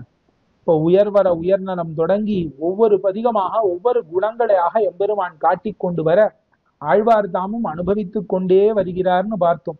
இதுவரைக்கும் பார்த்துன்னு வந்தோம். 3ஆம் பத்து 2ஆம் திருவாய்மொழி வரைக்கும் பார்த்திருக்கும். 3ஆம் திருவாய்மொழி வரைக்கும் பார்த்திருக்கும். இப்ப 3ஆம் பத்து 4ஆம் திருவாய்மொழி முதல் பாசுரத்திலே புகழ் நல் ஒருவன்னு உயர்வர உயர்நலம் தொடங்கி இவ்வளவும் ஆழ்வார் எவ்வளவு கல்யாண குணங்களை அனுபவித்தாரோ அத்த எல்லாவற்றையும் ஒரே வார்த்தையினால சொல்கிறார், புகழ் நல் ஒருவன் எங்கோ. இப்ப ஸ்ருதி ஸ்மிருதி இதிகாசங்கள் எல்லாம் புகழக்கூடிய ஒருவன், அத்விதீயமான புருஷன், அந்த எம்பெருமானை நான் என்னன்னு சொல்லுவேன் அப்படின்னு சொல்ல முடியுமா? புகழ்நல் ஒருவன்னு சொல்ல முடியுமா? அப்படின்னு முதல்ல எம்பெருமானுடைய கல்யாண குணங்களை அனுபவித்தார். அப்ப என்ன கல்யாண குணங்கள்? எல்லா கல்யாண குணம் இது வரைக்கும் உயர்வர உயர்நலம் தொடங்கி எம்பெருமான் என்னென்ன குணங்கள் எல்லாம் காட்டியிருக்கானோ எல்லா குணங்களையும் இந்த புகழ்நல் ஒருவன் இப்ப புகழப்படக்கூடிய விலட்சணமான அத்விதீய புருஷன் என்கிற இந்த சப்தத்தினாலே அனுபவித்து இத்தை நான் சொல்லுவேனான்னு கேட்கிறார் ஆழ்வார். இப்ப புகழ், இப்ப எல்லா வஸ்துக்களினாலும் இவன் போற்றப்படுபவன்னு நான் இவனை சொல்ல முடியுமா? நல்லவன், விலட்சணமானவன், ஆனந்தாதி குணங்களை உடையவன் சொல்ல முடியுமா? இல்ல ஒருவன் சமாபியதிக ரஹிதன், சமாபியதிக தரித்திரன்னு சொல்ல முடியுமா? ஒற்றாரும் மிக்காரும் இல்லாதவன் அப்படின்னு இவனை சொல்ல முடியுமா? இப்ப ஒத்தார் மிக்கார் இல்லாதவன் இவனை நாம் சொல்ல முடியுமான்னு இப்படியாக ஆழ்வார் புகழு நல் ஒருவன். அப்ப இவன் அனைவராலும் புகழப்படுபவன், இவனை நான் சொல்லி புகழப் போகிறேன். இவன் ஆனந்தாதி சமஸ்த கல்யாண குணாத்மகன்னு சொல்லி புகழப் போகிறேன். இவன் அத்விதீயன்னு சொல்லி புகழப் போகிறேன்னு இப்படி எம்பெருமானினுடைய கல்யாண குணங்களை முதலிலே ஈடுபட்டு அனுபவித்தார் எம்பெருமானுடையதுங்கிறதுனால. அடுத்தது பொருவில் சீர் பூமியங்கோ. இப்ப உடனே பூமியங்கோ, பொருவில் சீர் பூமின்னு சொல்லட்டா. இப்ப எம்பெருமானை பார்த்து பூமின்னு சொல்ல முடியுமா? எம்பெருமானை பூமின்னு சொல்கிறார். அப்ப எம்பெருமான் தான் அந்தராத்மாவாக இருந்து கொண்டு பூமிங்கிற சப்தம் எம்பெருமான் அளவும் செல்லும்படிக்கு ஆழ்வாருக்கு இருக்கக்கூடிய வைசத்தியம், தெளிவு. அத்தாலே ஆழ்வார் பொருவில் சீர் பூமியங்கோன்னு சொல்கிறார். இதுக்கு அழகாக உதாரணம் காட்டுகிறார் நம்பிள்ளை. இப்ப இதற்கு முன்னாடி 3ஆம் பத்திலே முதல் பதிகத்திலே முடிச்சோதியாயின்னு பதிகம். அந்த முடிச்சோதியாயில என்ன அனுபவித்தார்? முதல் பாசுரத்துல எம்பெருமானுடைய திருவபிஷேகத்தின் அழகை அனுபவித்தார், திருமுகத்தின் அழகையும் அனுபவித்தார். இப்ப திருவபிஷேகத்தின் அழகையும் திருமுகத்தின் அழகையும் ஒன்றாய் சேர்ந்து அனுபவித்தார் போலே இங்கும் எம்பெருமானினுடைய கல்யாண குணங்களையும் எம்பெருமானினுடைய விபூதியையும் ஒன்றாக சேர்த்து அனுபவிக்கிறார் என்று காட்டுகிறார்கள் ஆழ்வார் ஆச்சாரியர்கள். இப்ப பொருவில் சீர் பூமி அங்கோன்னு இரண்டாவது. பொரு அப்படின்னா ஒப்புன்னு அர்த்தம், இல்லாதவன், இப்ப ஒப்பற்றன்னு அர்த்தம். இப்ப ஒப்பற்றதான இந்த பூமி சீர் பூமி, சீரன நல்ல பூமி, அதாவது குணங்களை சீரன கல்யாண குணங்கள்னு அர்த்தம். பூமிக்கு உண்டான குணங்கள் என்ன? க்ஷமா, பொறுமை, அதுதானே பூமிக்கு பொறைதானே பூமிக்கு சொல்லக்கூடிய உயர்ந்த குணம். அப்படி ஒப்பில்லாத க்ஷமாதி குணங்களை உடைய இந்த பூமின்னு எம்பெருமானை சொல்ல முடியுமா அப்படின்னு முதல்ல கேட்கிறார். அடுத்ததாக திகழும் தன் பறவையங்கோ, பறவையின கடல். இப்ப திகழக்கூடிய ஜலதத்துவம்னு சொல்ல முடியுமா எம்பெருமானை? கீழ் சொன்ன பூமிதான் கடினையாயிரே இருப்பது, அத்தை கொண்டு காரியம் கொள்ளும் பொழுது காഠின்யத்தை நெகிழ்த்து கொள்ள வேணுமிரே, அத்தை நெகிழ்த்து தரும் ஜலத்தை சொல்லுகிறது அப்படின்னு காட்டுகிற. பூமி எப்படிப்பட்டதுன்னா நல்லா கடினமா இருக்கக்கூடியது. பூமின்னா கெட்டியா இருக்கும். அந்த கெட்டியான பூமியை ஒரு காரியமாக மாற்றும் பொழுது, இப்ப மண் இருக்கு, களிமண், களிமண்ணை கொண்டு குடம் பண்ண வேண்டும்னு என்ன பண்ண வேண்டும்? அந்த களிமண்ணிலே ஜலத்தை சேர்த்து அதை கொஞ்சம் நெகிழ பண்ணி அதற்கு பிறகு அதனுடைய உருவத்தை மாற்ற வேண்டும் அல்லவா? அதனால ஜலத்தை சொன்ன உடனே அந்த ஜலத்தோடு பூமியை சொன்ன உடனே அந்த பூமியோடு சேர்க்கப்படக்கூடிய ஜல தத்துவத்தை திகழும் தன் பறவையங்கோன்னு சொல்கிறார். இப்ப பறவை இந்த இடத்திலே ஜல தத்துவத்தை காட்டுகிறது. இப்ப திகழக்கூடியதுன்னா நல்ல புகருடையது, அழகாக இருக்கக்கூடியது, ஒளி உடையதாக இருக்கிறது. இப்ப பூமிக்கே காரணமாக இருப்பதினாலே ஒரு தேஜஸோடு இருக்கக்கூடிய சிரமகரமான நல்ல குளிர்ந்த ஜலதத்துவம்னு எம்பெருமான சொல்ல முடியுமா? ஜலதத்துவத்துக்கும் நிர்வாகனாயித்தே. இப்ப பஞ்சபூதங்களில் இரண்டாவதான ஜலதத்துவத்தை அருளி செய்தார் இத்தாலே. இப்ப இந்த பூமியில ஜலத்தை சேர்த்து இது கொஞ்சம் ஜலம் அதிகமா போயிடுதுன்னு என்ன பண்ணணும்? திருப்பி கெட்டியாக்கணும். அந்த கெட்டித்தன்மையை கொடுக்கக்கூடியது எது? தீயங்கோ. அந்த தீ தானே கெட்டித்தன்மையை அப்ப இருக பண்ணக்கூடியது தீ. அதை மூன்றாவதாக காட்டுகிறார் தீயங்கோ. அப்ப தேஜ பதார்த்தங்கள் எல்லாவற்றையும் இந்த தீயங்கோ என்பதினாலே காட்டுகிறார். வாயுவெங்கோ. இப்ப அந்த தீ சுட்டுதாகில் அதை ஆற்றுவதற்கு இருக்கக்கூடிய ஒரு கருவி என்ன? வாயு. இப்ப வாயுவெங்கோ. இப்ப வாயுன்னு எம்பெருமானை சொல்ல முடியுமா? இந்த வாயுங்கிற வார்த்தையினால எம்பெருமானை சொல்லுவேனான்னு சொல்ற. நிகழும் ஆகாசம் எங்கோ. இப்ப அடுத்ததாக ஆகாசம். எல்லாவற்றுக்கும் அவகாச பிரதானம் பண்ணக்கூடிய ஆகாசம்னு சொல்லுவார்கள். ஸ்பேஸ் கொடுக்கக்கூடியது. ஆகாசத்துலதான் எல்லா பொருளும் இருக்கிறது. ஆகையாலே நிகழுகை அப்படின்னா வர்த்திக்கை. இப்ப எல்லா பொருளும் வர்த்திக்கக்கூடிய ஆகாசம்னு சொல்லலாமா? இப்ப இந்த 4 பூதங்களும் தந்தாமுக்கு இடம் கொடுத்து கொண்டு இருக்கக்கூடிய ஆகாசம்னு எம்பெருமானை சொல்ல முடியுமா? அப்படின்னு இப்படி காரணமான பூத பஞ்சகத்தையும், முதல்ல பொருவில் சீர் பூமியங்கோன்னு பூமி தத்துவம், பறவையங்கோன்னு ஜல தத்துவம், தீயங்கோ வாயுவெங்கோன்னு அக்னி தத்துவத்தையும் வாயு தத்துவத்தையும் சொல்லி நிகழும் ஆகாசம் எங்கோன்னு இந்த லீலா விபூதிக்கு காரணமாக இருக்கக்கூடிய பூத பஞ்சகத்தையும் முதலிலே அருளி செய்தார் ஆழ்வார். அடுத்தது இந்த காரணமான பூதங்களிலிருந்து உண்டான காரியங்கள், அதிலே 2 மட்டும் உதாரணத்துக்கு எடுக்கிறார். நீள் சுடர் இரண்டும் எங்கோ. இப்ப சுடர், அப்ப சந்திர சூரியர்கள் 2 சுடர்கள். அந்த சந்திர சூரியர்களாக எம்பெருமானை சொல்லுவேனா அப்படின்னு இப்படி ஒவ்வொரு பதார்த்தங்களையா எடுத்து எடுத்து லீலா விபூதியிலே சொல்லியிருந்தார். இது எம்பெருமான்னு சொல்லட்டா, இந்த வார்த்தையை விட்டு எம்பெருமான்னு சொல்லட்டான்னு சொல்லி கொண்டு வந்தவர் பார்த்தார். இந்த லீலா விபூதியில எம்பெருமான் இல்லாததுன்னே ஒண்ணு சொல்ல முடியாது. எம்பெருமான் இல்லாத ஒரு பொருள்னு இருக்க முடியுமா? இருக்காதே. ஆகையாலே எல்லாமே எம்பெருமான் தான். எம்பெருமான் தான் கீதையில என்ன சொல்கிறான்? ந ததஸ்தி வினா யத்யான் மயா பூதம் சராச்சரம்னு சொல்கிறானே. இப்ப எம்பெருமான் அன்று ஒரு அணுவும் கிடையாது. ஆகையாலே இகழ்விலிவ் அனைத்தும் எங்கோ. இப்ப எல்லாமே எம்பெருமான்னு சொல்லிட்டு அனைத்தும்னு சொல்லிடலாம். அனைத்தும் எம்பெருமான்னு நாம் சொல்லிவிடலாமே அப்படின்னு ஆழ்வார் தாம் கேட்கிறார். இப்ப இங்க இகழ்ச்சிங்கிற இகழ்வு இகழ்வு இல்லாத அனைத்து. ஆகையாலே இந்த பதார்த்தங்கள் எல்லாம் இகழ்ச்சி இல்லாமல் ஆழ்வாருக்கு தோத்துகிறது.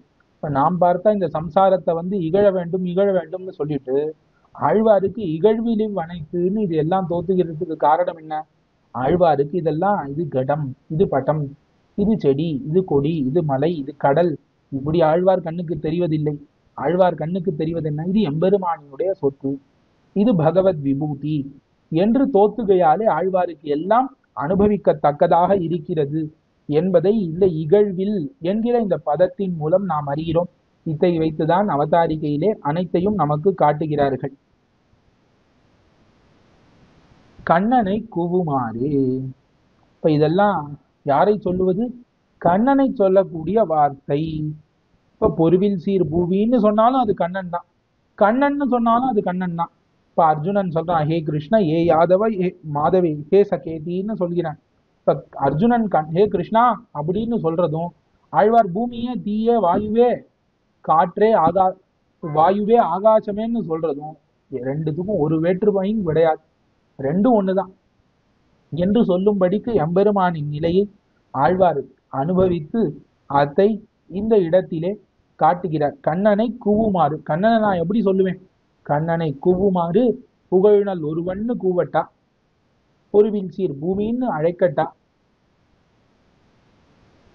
திகழும் தன் பறவைன்னு அழைப்பதா, தீன்னு அழைப்பதா, வாயுன்னு அழைப்பதா, நிகழும் ஆகாசம்னு அழைப்பதா, நீள் சுடர் இரண்டுன்னு அழைப்பதா, இல்ல இகழ்வில் இவ்வனைத்துன்னு அழைப்பதா? கண்ணனை நான் கூவுமாறு எங்கோ எங்கோ எப்படி சொல்லுவேன்னு இப்படி அலமருகிறார் இந்த முதல் பாசுரத்தினாலே. இதுதான் இந்த முதல் பாசுரத்தினுடைய சாரம்.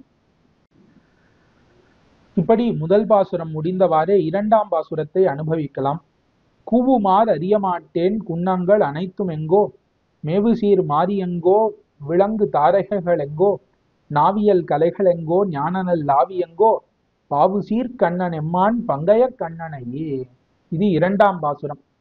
2ஆம் பாசுரத்திலே முதல்ல எடுத்த உடனே கூறுகிறார் கூவுமாறு அறியமாட்டேன்னு ஆரம்பிக்கிறார். அப்ப இந்த 2ஆம் பாசுரத்துக்கு தாற்பயம் என்னன்னா, கீழே பூத பஞ்சகங்கள் சொன்னார், 5 பூதங்கள். அந்த 5 பூதங்களுடைய காரியங்கள், அப்ப 5 பூதங்களினாலே ஆக்கப்பட்ட பதார்த்தங்களை கூறி இது எம்பெருமானை இந்த வார்த்தைகளை சொல்லி அழைக்கலாமான்னு கேட்கக்கூடிய பாசுரமாக இது அமைகிறது 2ஆம் பாசுரம். இதுல எடுத்த உடனே ஆழ்வார் அருளி செய்கிறார் கூவுமாறு அறியமாட்டேன். இப்ப எம்பெருமானை எப்படி கூவ வேண்டும்? கூவுதல் ஆவது அழைத்தல். இப்ப எம்பெருமானை எப்படி அழைக்க வேண்டும்ங்கிறத நான் அறிய மாட்டேன் அப்படிங்கிற. நான் எம்பெருமான் அவனுடைய திருநாமங்கள், அவனுடைய ஒரு ஸ்வரூப ரூப குண சேஷ்டிதங்கள் விபூதி எல்லாம் ஆழ்வாருக்கு எம்பெருமான் தானே காட்டி கொடுத்து இருக்கிறான். எல்லாமே ஆழ்வாருக்கு தெரியும். ஆனா அந்த பக்தியினாலே எத்தை சொல்லி அழைப்பேன்னு ஆழ்வார் பேச முடியாமல் திணறுகிறார் அப்படின்னு வைத்துக் கொள்ளலாம். இல்லையாகில் எம்பெருமானை இப்படி சொன்னா இது பொருந்துமா? எம்பெருமானுக்கு இவ்வளவுதான் இருக்கா? எவ்வளவோ எம்பெருமானை அளக்க முடியாதல்லவா? இயத்தார் அகிதன். இப்ப இயத்தார் ஆகித்யத்தினாலே இவ்வளவுதான் என்பதினாலே என்னால சொல்ல முடியல. எம்பெருமான குன்னம்னு தான் சொல்ல முடியுமா? மாரின்னு தான் சொல்ல முடியுமா? தாரகைன்னு தான் சொல்ல முடியுமா? இவ்வளவுதான் சொல்ல முடியுமா என்பதினாலேயும் ஆழ்வாருக்கு என்ன சொல்லி முடிப்பதுன்னு தெரியாமல் அலமருகிறார்னு நம்மாலே பார்க்க முடிகிறது. இப்ப குவுமார் அறிய மாட்டேன். சரி, குன்னங்கள் அனைத்தும் எங்கோ? குன்னங்கள், குன்றம் அப்படின்னா மலைன்னு அர்த்தம். இப்ப இந்த மலைகள்னு எம்பெருமான சொல்ல முடியுமா? அப்ப முதல்ல பொருவில் சீர் பூமி எங்கோ அப்படின்னு சொன்னார். இப்ப பூமியிலிருந்து உண்டானது தானே மலைகள். பூமியினுடைய அந்த காഠின்யம், அந்த கெட்டித்தன்மை, அதுவே வடிவெடுத்தார் போலே இருக்கக்கூடிய மலைகள்னு தான் எம்பெருமானை நான் கூற முடியுமா? பர்வதங்கள், சப்தகுல பர்வதங்கள்னு பூமிக்கு ஆணி அடித்தார் போலே ஆதாரமாக இருக்கக்கூடிய குல பர்வதங்கள்னு சொல்லி எம்பெருமானை அழைக்கலாமா? இல்ல மேவு சீர் மாறி எங்கோ? மாறினா மேகம். அந்த ஜல தத்துவம் சொன்னாரே, ஜலத்திலிருந்து உண்டாகக்கூடியதுதானே மேகம். ஆகையாலே மாறின்னு எம்பெருமானை அழைக்க முடியுமா? மேவு சீர் மாறி, அதாவது நல்ல அழகை உடைய, கண்டார் அதிலே மேவும்படியான வடிவழகை உடைய மாறி, குளிர்ச்சியையும் உடைய, சீர்னா இங்க குளுமை, குளுமை உடைய இந்த மாறி, அதாவது மேகம்னு சொல்ல முடியுமா? மேவு சீர் மாறி எங்கோ? இப்படி ஒரு மேகம்னு சொல்ல முடியும். மேகம்னாலே எம்பெருமானுடைய திருமேனிக்கும் அது ஸ்மாரகமாக இருக்கும். எப்பொழுதுமே ஆழ்வார்களுக்கு அந்த மேகம் ரொம்ப பிடிக்கும்.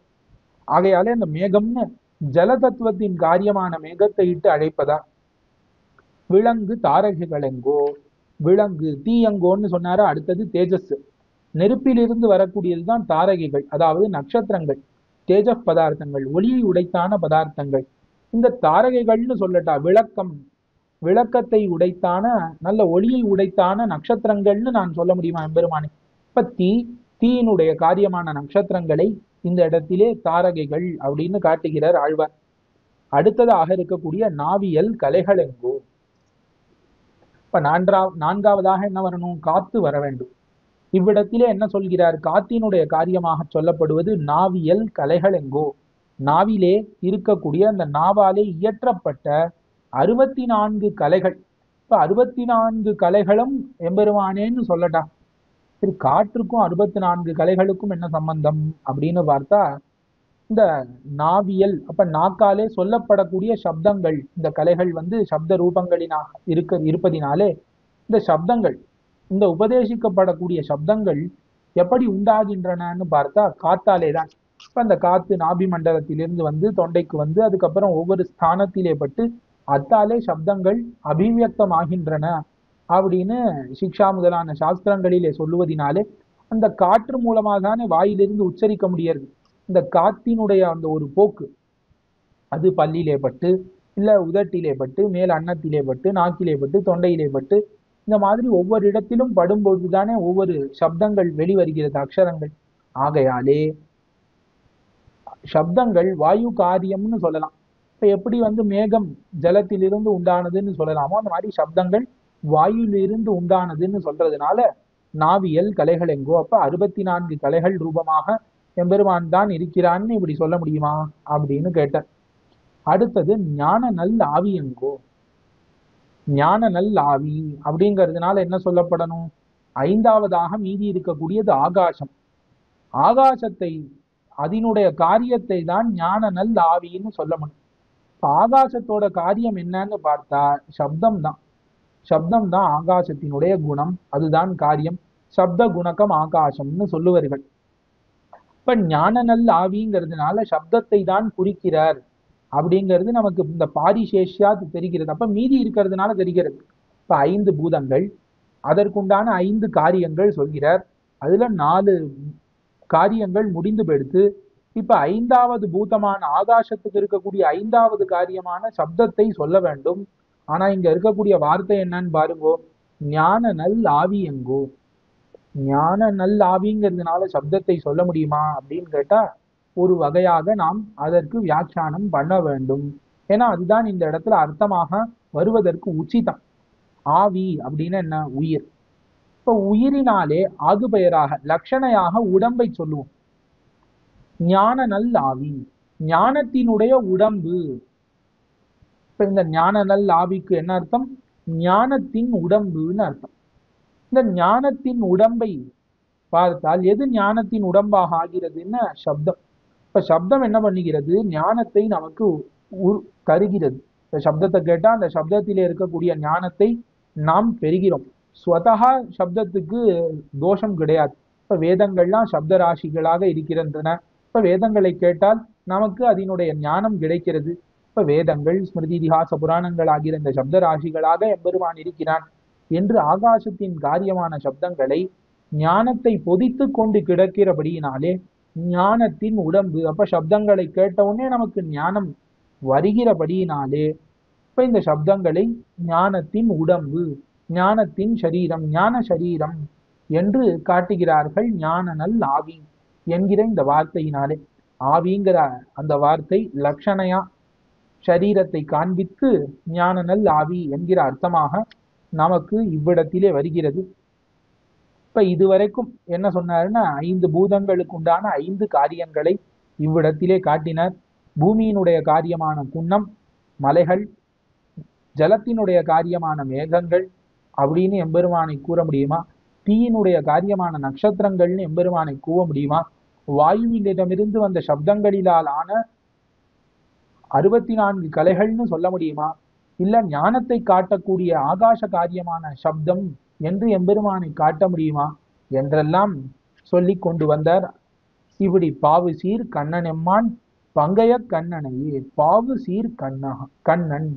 இப்ப எல்லா இடத்திலும் பரம்பின கல்யாண குணங்களை உடையவன். விதித சகி தர்மஜா சரணாகத வத்சலகான்னு பிராட்டி சொல்லுகிறாள் அல்லவா? இவன் விதிதன், எல்லாராலையும் அறியப்படக்கூடியவன். எப்படி அறியப்படக்கூடியவன்னா கல்யாண குண பரிபூர்ணன்னு அறியப்படக்கூடியவன். அதுதான் பாவு சீர் கண்ணன். எல்லா இடத்திலும் பரவி இருக்கக்கூடிய கல்யாண குணங்களை உடையவன். அப்படி இருக்கக்கூடிய கண்ணன் கிருஷ்ணன். அவன் யாரு? எம்மான், என்னுடைய சுவாமி. எதனாலே? பங்கைய கண்ணனையே, ஒரு தாமரை போன்று கண் இருப்பதினாலே அதுக்கு தோத்து எம்மானாக நான், அவன் எனக்கு சுவாமியாக இருக்கக்கூடியவன். இப்ப பங்கைய கண்ணன்னு சொன்னா எப்படி பெருமாளை காட்டுகிறதோ அதேதான் குணங்கள் அனைத்தும் எங்கோ என்றெல்லாம் சொன்னாலும் பெருமாளையே காட்டும், எம்பெருமானையே காட்டுவது போலே ஆழ்வாருக்கு இவ்விடத்திலே ஒரு நிலை. ஆக இது 2ஆம் பாசுரம். அடுத்தது 3ஆம் பாசுரம். பங்கைய கண்ணனெங்கோ பவளச்செவ் வாயனெங்கோ அங்கதிர் அடியனெங்கோ அஞ்சன வண்ணனெங்கோ செங்கதிர் முடியனெங்கோ திருமரு மார்பனெங்கோ சங்கு சக்கரத்தனெங்கோ சாதிமாணிக்கத்தையே. 2 பாசுரங்களினாலே எம்பெருமானினுடைய கல்யாண குணங்களையும் எம்பெருமான் ஜெகச்சரீரனாக நிற்கக்கூடிய அந்த நிலையையும் அனுபவித்துக் கொண்டு வந்தார். இப்ப ஆழ்வாருக்கு இந்த திருவாய்மொழியிலே இருக்கக்கூடிய நிலை என்னங்கிறத மனதிலே வைத்துக் கொண்டே இருக்க வேண்டும்.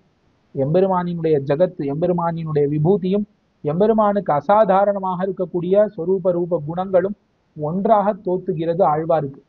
ஆகையாலே அந்த ஜெகச்சரீரனாக இருக்கக்கூடிய அந்த 5 பூதங்களுக்கு ஆத்மாவாக, அதனுடைய காரியங்களுக்கு அந்தராத்மாவாக நின்று அவற்றை குறிக்கக்கூடிய பாசுரங்களினாலே தான் குறிப்பிடப்படுபவனாக இருக்கக்கூடிய அந்த நிலையை கடந்து தனக்கு இருக்கக்கூடிய அசாதாரண விக்கிரக வைலட்சண்யம், எம்பெருமானுக்குன்னு இருக்கக்கூடிய அந்த அழகான திருவுருவம், மேகசாமமான அந்த விக்கிரகம் இருக்கிறதே, அந்த விக்கிரகத்துக்கும் இதுக்கும் எந்த வித்தியாசமும் இல்லாமல் அனுபவிக்கிற இந்த உடம்பே திருவுடம், இந்த உலகமே திருவுடம்பாக எம்பெருமானுக்கு இருக்கிறது. அத்தை தவிர சங்க சக்கர கதாதரனாக, 4 சதுர்புஜனாக, கிரீட மகுட சூடாவதம்சபடியே சர்வாபரண பூஷிதனாக, மார்பிலே பிராட்டியோடு ஒரு அழகான திவ்யமங்கல விக்கிரகத்தை கொண்டுள்ளானே, அதுவும் ஒரு சமமாக தோற்றுகிறபடியினாலே ஆழ்வார் இவ்விடத்திலே எம்பெருமானினுடைய அசாதாரணமான திவ்யமங்கல விக்கிரகத்தை 3ஆம் பாசுரத்திலே அனுபவிக்கிறார் என்று இதற்கு அவதாரிக்கை. பாசுரத்தின் பொருளை அனுபவிப்போம். பங்கைய கண்ணனெங்கோ. இப்ப எடுத்த உடனே கண்ணழகிலேதான் ஆழ்வார்கள் எல்லாரும் ஈடுபடுவார்கள். ஏன்னா எம்பெருமான் ஒரு சேத்தனனோடு கலக்கக்கூடிய முதல் வழி எப்படின்னா தன்னுடைய கடாட்சத்தினாலே தான் ஒரு சேத்தனனை வசீகரிப்பான் எம்பெருமான். ஆகையாலே முதல்ல பங்கைய கண்ணன் எங்கோ, தாமரை போன்று கண்ணழகை உடையவன்னு எம்பெருமானை அழைக்க முடியுமான்னு கேட்கிறார் ஆழ்வார். சரி, இந்த கண்ணழகுக்கும் மயங்காதவர்கள், அதிலிருந்து தப்பித்து பகவத் கட்டாட்சத்திலிருந்து தப்பித்தவர்கள் மாட்டக்கூடிய துறை என்னன்னா எம்பெருமானினுடைய மந்தஸ்மிதம், புன்முறுவல். அதை இரண்டாவதாக கூப்பிடுகிறார் பவளச் செவ்வாயன் எங்கோ. இப்ப பவளம் போன்று சிவந்த அதரத்தை உடையவன் எம்பெருமானை சொல்ல முடியுமா? இப்ப இந்த கட்டாட்சத்துக்கு தப்பினவர்கள் இதிலே மாட்டாமல் இருக்க மாட்டார்கள். அந்த அவ்வியாஜ மந்தஸ்மிதம்னு அந்த மந்தஸ்மிதத்திலே மாட்டாதவர்கள்னு ஒருவர் உண்டா, அது அத்தை சொல்லி அழைக்கிறார். இப்படி கண்ணுக்கும் அந்த ஸ்மிதம், அந்த திருவதரத்திற்கும் மயங்கி கீழே விழக்கூடியவர்கள் எங்க விழுவர்கள்? திருவடியிலே. அதை அடுத்ததாக சொல்கிறார் அங்கதிர் அடியனெங்கோ. கதிர்னா நல்ல புகர், ஒளி, அழகான ஒளியை உடைய திருவடிகளை உடையவன் அப்படின்னு கூப்பிட முடியுமா? அப்படின்னு எல்லாரும் தோத்து விழக்கூடிய துறை திருவடிகள் ஆகையாலே திருவடியை சொன்னார். அதற்கு மேலே உடம்பு முழுக்க இருக்கக்கூடிய நிறம் அஞ்சன வண்ணனெங்கோ. இப்ப அஞ்சனம் போன்று கருத்த வடிவை உடையவன் சொல்லலாமா? செங்கதிர் முடியனெங்கோ. சரி, இதெல்லாம் அனுபவிக்கிறோமே, இது நமக்கு தகுந்ததான்னு சந்தேகிக்கப்படாதபடிக்கு நான் உன்னுடையவன் தைரியமா எம்பெருமான்கிட்ட சொல்லலாம். ஏன்? எம்பெருமான் நமக்காக திருவபிஷேகம் தரித்து கொண்டிருக்கிறான். நமக்கு அவன்தான் ராஜான்னு காட்டக்கூடியபடி எம்பெருமான் திருவபிஷேகத்தை தரித்து கொண்டு அந்த சேஷித்வ பிரகாசகமான திருவபிஷேகம், செங்கதிர் முடி, முடினா திருவபிஷேகம், அந்த திருவபிஷேகத்தை உடையவன்னு சொல்லட்டா. எல்லாருக்கும் திருவபிஷேகத்தை பார்த்த உடனே அந்த திருமுடின்னு திருவபிஷேகம்னா கிரீட்டம். அந்த கிரீட்டத்தை பார்த்தோன்னு என்ன பயம் வரும்? ஐயோ, இவன் ரொம்ப உயர்ந்தவன் போல இருக்கு, நாம் இவன் கிட்ட புகழாமோ கூடாதோன்னு பயந்து அகல வேண்டாதபடிக்கு நம்மை காக்கக்கூடியது யாரு? பிராட்டி அல்லவா. அடுத்ததாக அந்த பிராட்டியை கூறுகிறார் திருமரு மார்பன் எங்கோ. இப்ப பிராட்டியை மருவிலே உடையவன், திருவை உடைய மருவை உடைய அந்த மார்பை உடையவன் எம்பெருமான் அப்படின்னு சொல்லலாமா? லக்ஷ்மி சம்பந்தத்தை காட்டுகிறார். சங்கு சக்கரத்தன் எங்கோ. இப்ப இதெல்லாத்தையும் அனுபவிக்கக்கூடியவர்கள் என்ன பண்ணுவார்கள்? இந்த சேர்த்திக்கு என் வருகிறதோ, இப்ப எம்பெருமானும் பிராட்டியுமான இந்த சேர்த்திக்கு என் வருகிறதோன்னு அஸ்தானே பயசங்கிகளாக இருப்பார்கள் அல்லவா. அவர்களுடைய பயத்தை போக்கக்கூடியவர்கள் யாரு? சக்கரத்தாழ்வானும் சங்காழ்வானுமாகத்தான் இவர்கள் தானே திருவாழி ஆழ்வான். இப்ப சங்கு சக்கரத்தன் எங்கோ. இப்ப பல்லாண்டு பாடக்கூடிய ஆழ்வார் பெரியாழ்வார் என்ன பண்ணார்? வடிவாயினின் வளமார்பினில் வாழ்கின்ற மங்கையும் பல்லாண்டுன்னு பிராட்டியை அனுபவித்தார். அனுபவித்த உடனே அவருக்கு என்ன தோத்தித்து? சங்கு சக்கரங்கள் தானே. சுடர் ஆழியும் பல்லாண்டு, அப்பாஞ்ச சன்னியமும் பல்லாண்டேன்னு அதற்கு பல்லாண்டு பாடின மாதிரி பிராட்டியின் சேர்த்தி அழகை திருமரு மார்பன்னு அனுபவித்த அனந்தரத்திலே நம்மாழ்வார் சங்கு சக்கரத்தன் எங்கோன்னு ஆயுதங்களை, ஆழ்வார்களை ஆயுதங்களை அனுபவித்து காட்டுகிறார். அத்தை உடையவன்னு சொல்லட்டா. இதெல்லாம் யார சொல்லணும்? சாதி மாணிக்கத்தையே. இப்ப சாதி மாணிக்கமாக இருக்கக்கூடிய அந்த எம்பெருமானை நான் எப்படி கூவ வேண்டும், எப்படி அழைக்க வேண்டும்னு எனக்கு தெரியவில்லைன்னு சொல்லி பங்கைய கண்ணனெங்கோ பவளச் செவ்வாயனெங்கோன்னு காட்டுகிறார். இப்ப சாதி மாணிக்கம்னு அர்த்தம். மாணிக்கம், மாணிக்கம் போலே நிர்தோஷமாக இருக்கக்கூடியவன், ஒரு மாணிக்கம் போன்றவன். இதுவும் எப்படிப்பட்ட மாணிக்கம்? போலியான மாணிக்கம் இல்லை, இந்த காலத்துல இருக்கிற மாதிரி.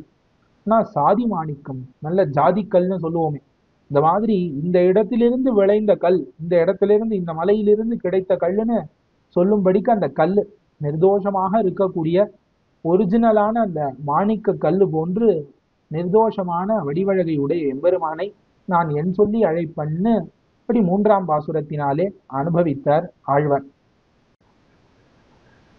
அடுத்தது 4ஆம் பாசுரம். சாதி மாணிக்கம் எங்கோ சவிகொள் பொன் முத்தம் எங்கோ, சாதிநல் வைரமெங்கோ தவிவில் சீர் விளக்கம் எங்கோ, ஆதியன் ஜோதி எங்கோ ஆதியம் புருட எங்கோ, ஆதுமில் காலத்தெந்தை அச்சுதன் அமலனையே. ரொம்ப அற்புதமான ஒரு பாட்டு. இதனுடைய அவதாரிக்கையிலே ஒரு அழகான விஷயம் காட்டுகிறார், ஒரு ஐதிஹ்யம்.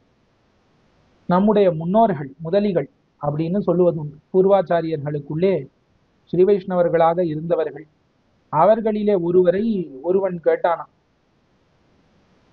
எம்பெருமானை மனதாலே நினைக்கவே முடியவில்லை, எம்பெருமானை மனதாலே நினைப்பதற்கு ஒரு வழி சொல்ல வேண்டும், ஒரு விறகு காட்ட வேண்டும்னு ஒருத்தன் வந்து கேட்க, அப்ப அவர் சொன்னாராம், நான் உனக்கு அதற்கு வழி சொல்றேன். எம்பெருமானை எப்படி நினைக்க வேண்டும்ங்கிறதுக்கு நான் சொல்றேன். ஆனா அதற்கு முன்னாடி நீ எனக்கு ஒண்ணு சொல்லணும், அப்பதான் நான் உனக்கு சொல்லுவேன்னு. என்ன சொல்லணும்னு அவன் கேட்ட, அதற்கு அவர் சிவவிஷ்ணவர் சொல்கிறார், நீ என்ன பண்ணு, அவனை நீ எப்படி மறந்த, அவனை மறப்பதற்கு ஏதாவது ஒரு வழி எனக்கு சொல்லு, நான் அப்புறம் உனக்கு சொல்றேன், அவனை நினைப்பதற்கு என்ன வழி அப்படின்னு கேட்டான். இது ஒரு ஐதிஹ்யமாக காட்டுகிறார். இதுல என்ன தாத்பரியம் அப்படின்னா, இந்த உலகத்துல இருக்கக்கூடிய ஒவ்வொரு பதார்த்தங்களும் எம்பெருமானை காட்டக்கூடியதுதான். இந்த ஒவ்வொரு பதார்த்தங்களும் இருக்க வேண்டுமாகில் அதற்கு எம்பெருமான் இருக்க வேண்டும். அதாவது இந்த ஒரு பொருளாக இருக்க வேண்டும்னா எம்பெருமான் இருக்க வேண்டும். ஒரு உதாரணத்திற்கு பார்த்தோமாகில், இந்த தேகத்திலே இந்த உயிர் இருக்கிறது. இந்த உயிர் இருக்கிற வரைக்கும் இந்த தேகம் இந்த தேகமாக இருக்கும். உயிர் போன பிறகு இது எப்படி இருக்கும்? 2 நாள் 3 நாள்ல இது இருந்த இடம் தெரியாமல் அழிந்து போகும். அந்த மாதிரிதான் எம்பெருமான் பரமாத்மா இல்லாத போது இந்த உலகத்திலே இருக்கக்கூடிய ஒரு வஸ்துவும் அந்த வஸ்துவாக இருக்காது. அந்த வஸ்துவுக்கு அந்த பெயர் இருக்காது. இப்ப இதற்கு உடம்பு அப்படின்னு சொல்லி இதற்கு ஒரு பெயர் வைத்து அழைத்தல் எல்லா செயல்களும் செய்கிறோம். உயிர் எப்பொழுது பிரிந்ததோ அதற்கு மேலே இதற்கு பெயரே வேற. இந்த பெயரே இதற்கு இருக்காது. ஆகையாலே இது இந்த பொருளாவே இருக்காது, அழிந்து தேய்ந்து போய்விடும். அதுபோலே இந்த உலகத்திலே இருக்கக்கூடிய எல்லாமே அந்தந்த உருவங்களோடு அந்தந்த பெயர்களோடு அந்தந்த காரியங்களை செய்ய வேண்டும். ஆகையில் அது எம்பெருமான் உள்ளே இருந்து நியமிப்பதாலே மட்டும்தான் நடக்கிறது. ஆகையாலே எந்த ஒரு பதார்த்தத்தை பார்த்தாலும் இது பகவத் சரீரம் என்றேதான் ஞானிகளுக்கு தோற்றும். இது சாதாரண எல்லாருக்கும் நமக்கு என்ன தோத்துகிறது?